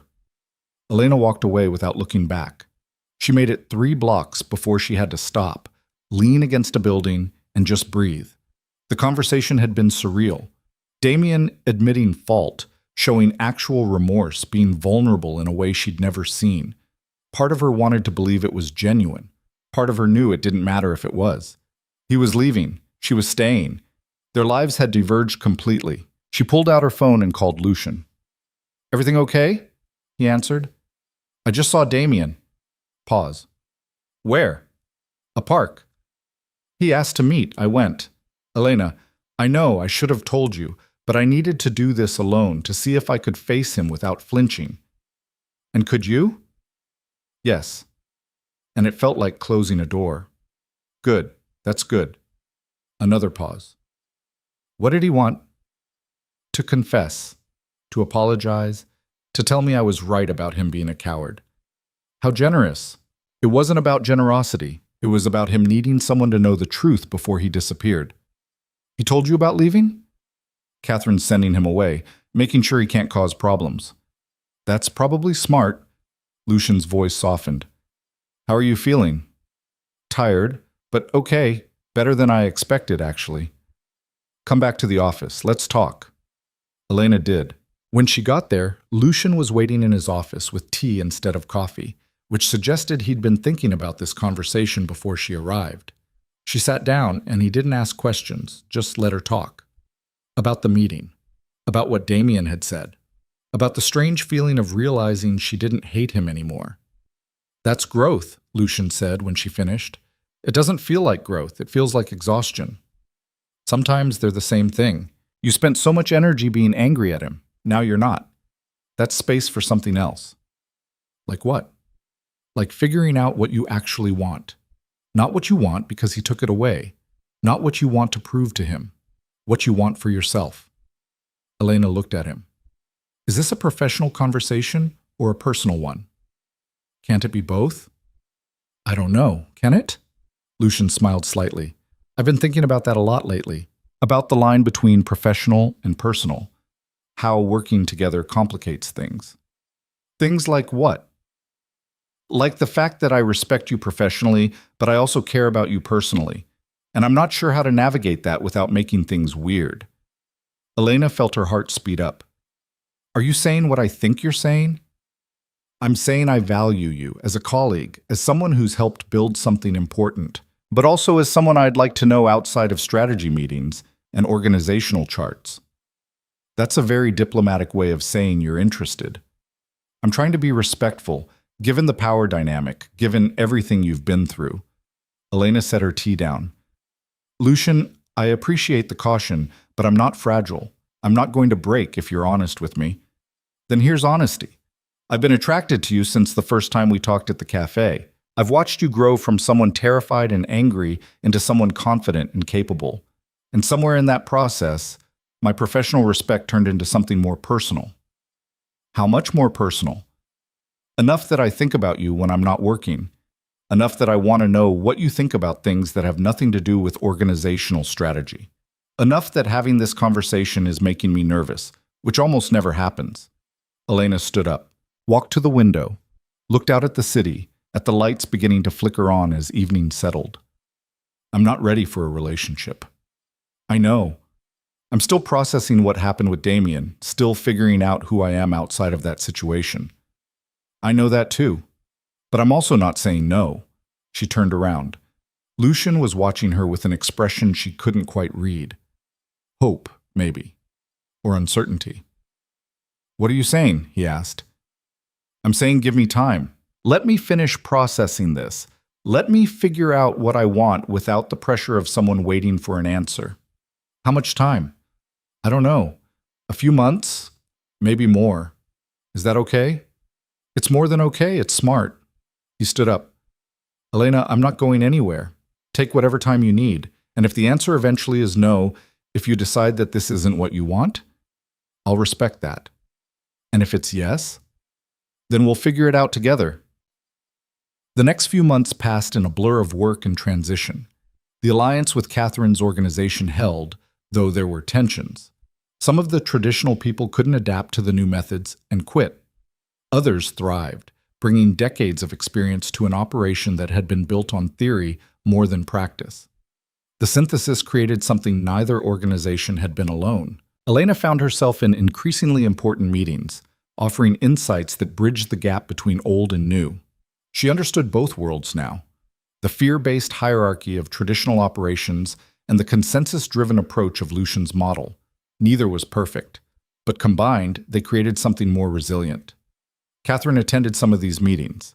She was still formidable, still terrifying in her own way, but there was a grudging respect between them now. After one particularly contentious session about territorial boundaries, Catherine pulled Elena aside. "You've done well," she said. "Thank you. My son was a fool to dismiss you." "We agree on that." Catherine almost smiled. "He's settled in his new location. He's not happy, but he's alive. I thought you'd want to know." "I appreciate you telling me." "Don't mistake my telling you for sentimentality. I'm informing you because you're a key part of this alliance. What you did, exposing the theft, it forced changes that needed to happen, changes I should have made years ago." "Why didn't you?" "Because he's my son, and I hoped he would grow into the role, become what the organization needed." She paused. "I was wrong. Motherhood sometimes makes you blind to things you'd see clearly in anyone else." "I understand that." "Do you? You don't have children." "No. But I understand loving someone enough to overlook their flaws. I did it with Damien, just in a different way." Catherine nodded slowly. "He contacted you, didn't he, before he left?" "Yes." "What did he say?" "That he was sorry, that I was right about him, that he'd wasted what we could have had." "And you believed him?" "I believed he believed it in that moment. Whether it'll last, I don't know. But it doesn't matter anymore." "Why not?" "Because I'm not building my life around him anymore. Not around what he did or didn't do. I'm building it around what I want." Catherine studied her for a long moment. "You've grown up." "I had to." 6 months after the alliance began, Lucian called a meeting of the senior team. Everyone gathered in the main conference room, which had been renovated to accommodate the larger combined leadership. He stood at the head of the table, looking more relaxed than Elena had seen him in months. "The protection period ends tomorrow," he said. "According to our agreement with Catherine, we're now free to operate independently or extend the relationship on new terms. I've spoken with Catherine. She's open to extending, but on a more formal partnership basis. Equal authority, shared resources, joint decision-making." "What's your recommendation?" Victoria asked. "My recommendation is we accept. Not forever, but for another 2 years while we consolidate the gains we've made. After that, we renegotiate or split amicably." "See, and if we want to split now?" "Then we can, but we'll be weaker for it. The alliance gave us legitimacy, access, protection during a vulnerable time. Walking away now means going back to being the upstart challenging the establishment. Staying means being part of the establishment while we reshape it from within." Marcus, the lieutenant from Damien's old organization, raised his hand. "Question. What happens to those of us who came from the traditional side? If this becomes permanent, where do we fit?" "You fit wherever your skills are most valuable. This isn't a hostile takeover. It's a merger. We're keeping the best of both approaches and discarding what doesn't work." Lucian looked around the table. "Anyone have objections?" Silence. Then Sarah spoke. "I'm in. But I want it on record that in 2 years we seriously evaluate independence." "Agreed." One by one, everyone voiced their support. When it came to Elena, she realized everyone was looking at her, waiting for her opinion. "I think we stay," she said. "Not because it's comfortable, because it's right. We set out to change how these organizations operate. Can't do that from the outside." Lucian nodded. "Then it's decided. I'll inform Catherine we're extending the partnership." The meeting ended. People filed out, already discussing implementation details. Elena stayed seated, feeling the weight of the decision. This was real now, not temporary, not provisional. They were committed to rebuilding something from the ground up. Lucian sat down beside her. "You okay?" "I'm okay. Just thinking." About? About how different everything is from 6 months ago, from a year ago, from the night Damien divorced me. Regrets? No. Just perspective. She looked at him. "I'm ready." "For what?" "To answer your question. The one you asked about us." His expression shifted. "And?" "And the answer is yes, if you're still interested." "I'm still interested." "Then let's try this. Slowly. Carefully. See what happens." Lucian smiled, genuinely smiled, and it transformed his face. "I can work with slowly and carefully." They didn't kiss, didn't make a big declaration, just sat together in the conference room as the evening light faded, talking about everything except work, about books and movies and the kind of normal things that normal people talked about. It felt strange, good strange. For the first time in a year, Elena felt like she was building towards something instead of running from something. The foundation was still shaky. There were still problems to solve, tensions to manage, threats to address. But she had people she trusted, work that mattered, a future that was hers to shape. 3 months later, Catherine announced her retirement. She'd been planning it quietly, grooming new leadership, ensuring the transition would be smooth. She called Elena to her estate one last time. "I'm leaving this in capable hands," Catherine said. They were in her garden, the same one Elena had seen during that first terrifying visit. "Yours, in part. I'm not running the organization. Not directly, but your influence is throughout it. The changes you helped push through, the integration you facilitated. You're more central to this than you realize." "I was just doing my job." "You were doing much more than that. You were proving that people can change, that organizations can evolve, that the old ways don't have to be the only ways." Catherine paused. "My son never understood that. He thought power was about control, about making people fear you. But you understand it's about trust, about giving people reasons to follow instead of forcing them to obey. I learned that from Lucian. And you taught it to us. That's the exchange that matters."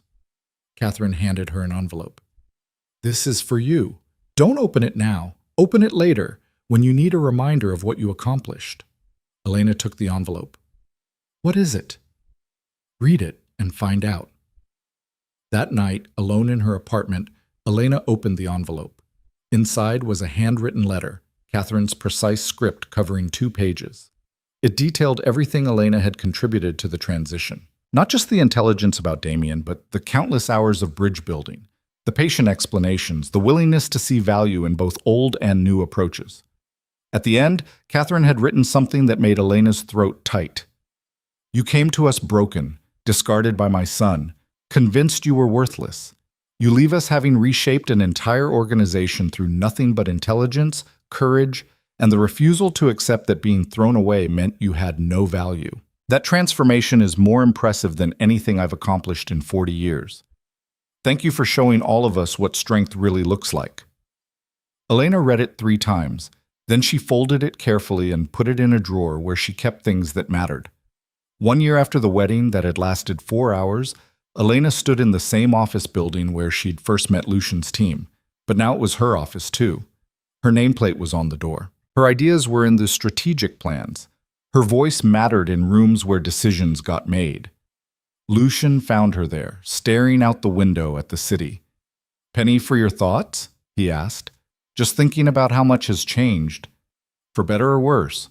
"Definitely for better." She turned to face him. "Do you ever wonder what would have happened if I hadn't called you that day? If I just accepted Damien's settlement and disappeared?" "I think about it sometimes." Then I remember that you were never going to disappear. You're too stubborn for that. Is that a compliment? It's an observation. Also a compliment. Elena smiled. I used to think being thrown away by Damien was the worst thing that could happen to me. And now?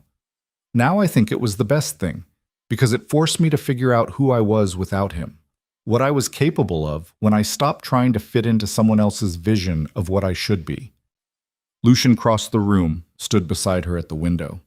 For what it's worth, I'm glad he was too stupid to see what he had.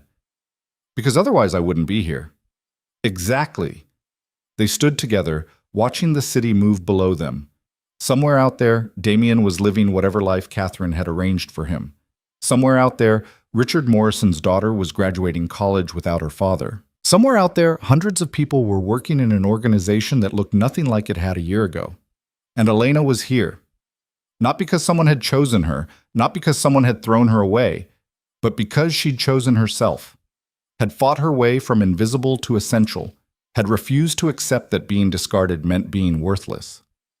You know what the weirdest part is? She said. What? I don't hate him anymore, Damien. I don't forgive him either, but I don't hate him. He's just someone who made bad choices and faced consequences, that's all. That's healthy. That's exhausting. Hating someone is simple. Not hating them is complicated. Most worthwhile things are. Elena leaned against him slightly. Lucian's arm came around her shoulders, easy and comfortable. They'd been together for months now, taking it slowly like she'd asked, building something on foundation of trust instead of desperation. It wasn't perfect. They argued about strategy, disagreed about approaches, got on each other's nerves in the way that people who actually know each other do. But it was real. And it was hers. Not because someone had given it to her, but because she'd built it. I love you, Lucian said quietly. Elena felt the words settle into her chest, warm and certain. She'd known he felt it. He'd shown it in 1,000 small ways. But hearing it said out loud was different. I love you too, she said, and meant it. The city lights flickered on as evening fell, millions of individual decisions creating collective brightness. Elena watched them and thought about how much light could come from darkness, how being broken down completely sometimes meant you could rebuild into something stronger. She'd started this year wearing a wedding dress, believing that being chosen by someone powerful meant she mattered. She'd ended it understanding that she mattered regardless of who chose her, that her value wasn't determined by whether someone kept her or threw her away, but by what she did with the pieces after everything fell apart. Damien had been wrong about her. Not just wrong about her being convenient or disposable, but wrong about what she was capable of when she stopped trying to please him and started building for herself. And in being wrong, in throwing away something he didn't value, he'd accidentally given her the greatest gift possible. Freedom. Space to become someone who didn't need his validation or anyone else's. Someone who could stand in a room full of powerful people and know she belonged there, not because someone let her in, but because she'd earned her place. That was the truth that changed everything. Not that Damien had been cruel, not that she'd survived his cruelty, but that in surviving, in refusing to stay broken, she'd discovered a strength she never knew she had. And that strength, built from rejection and abandonment and the long climb back from nothing, was more powerful than anything Damien's empire had ever offered her. She was no longer the woman he'd married, no longer the woman he'd divorced. She was something he'd never expected and could never control. She was herself. Finally, completely, undeniably herself. And that was more than enough.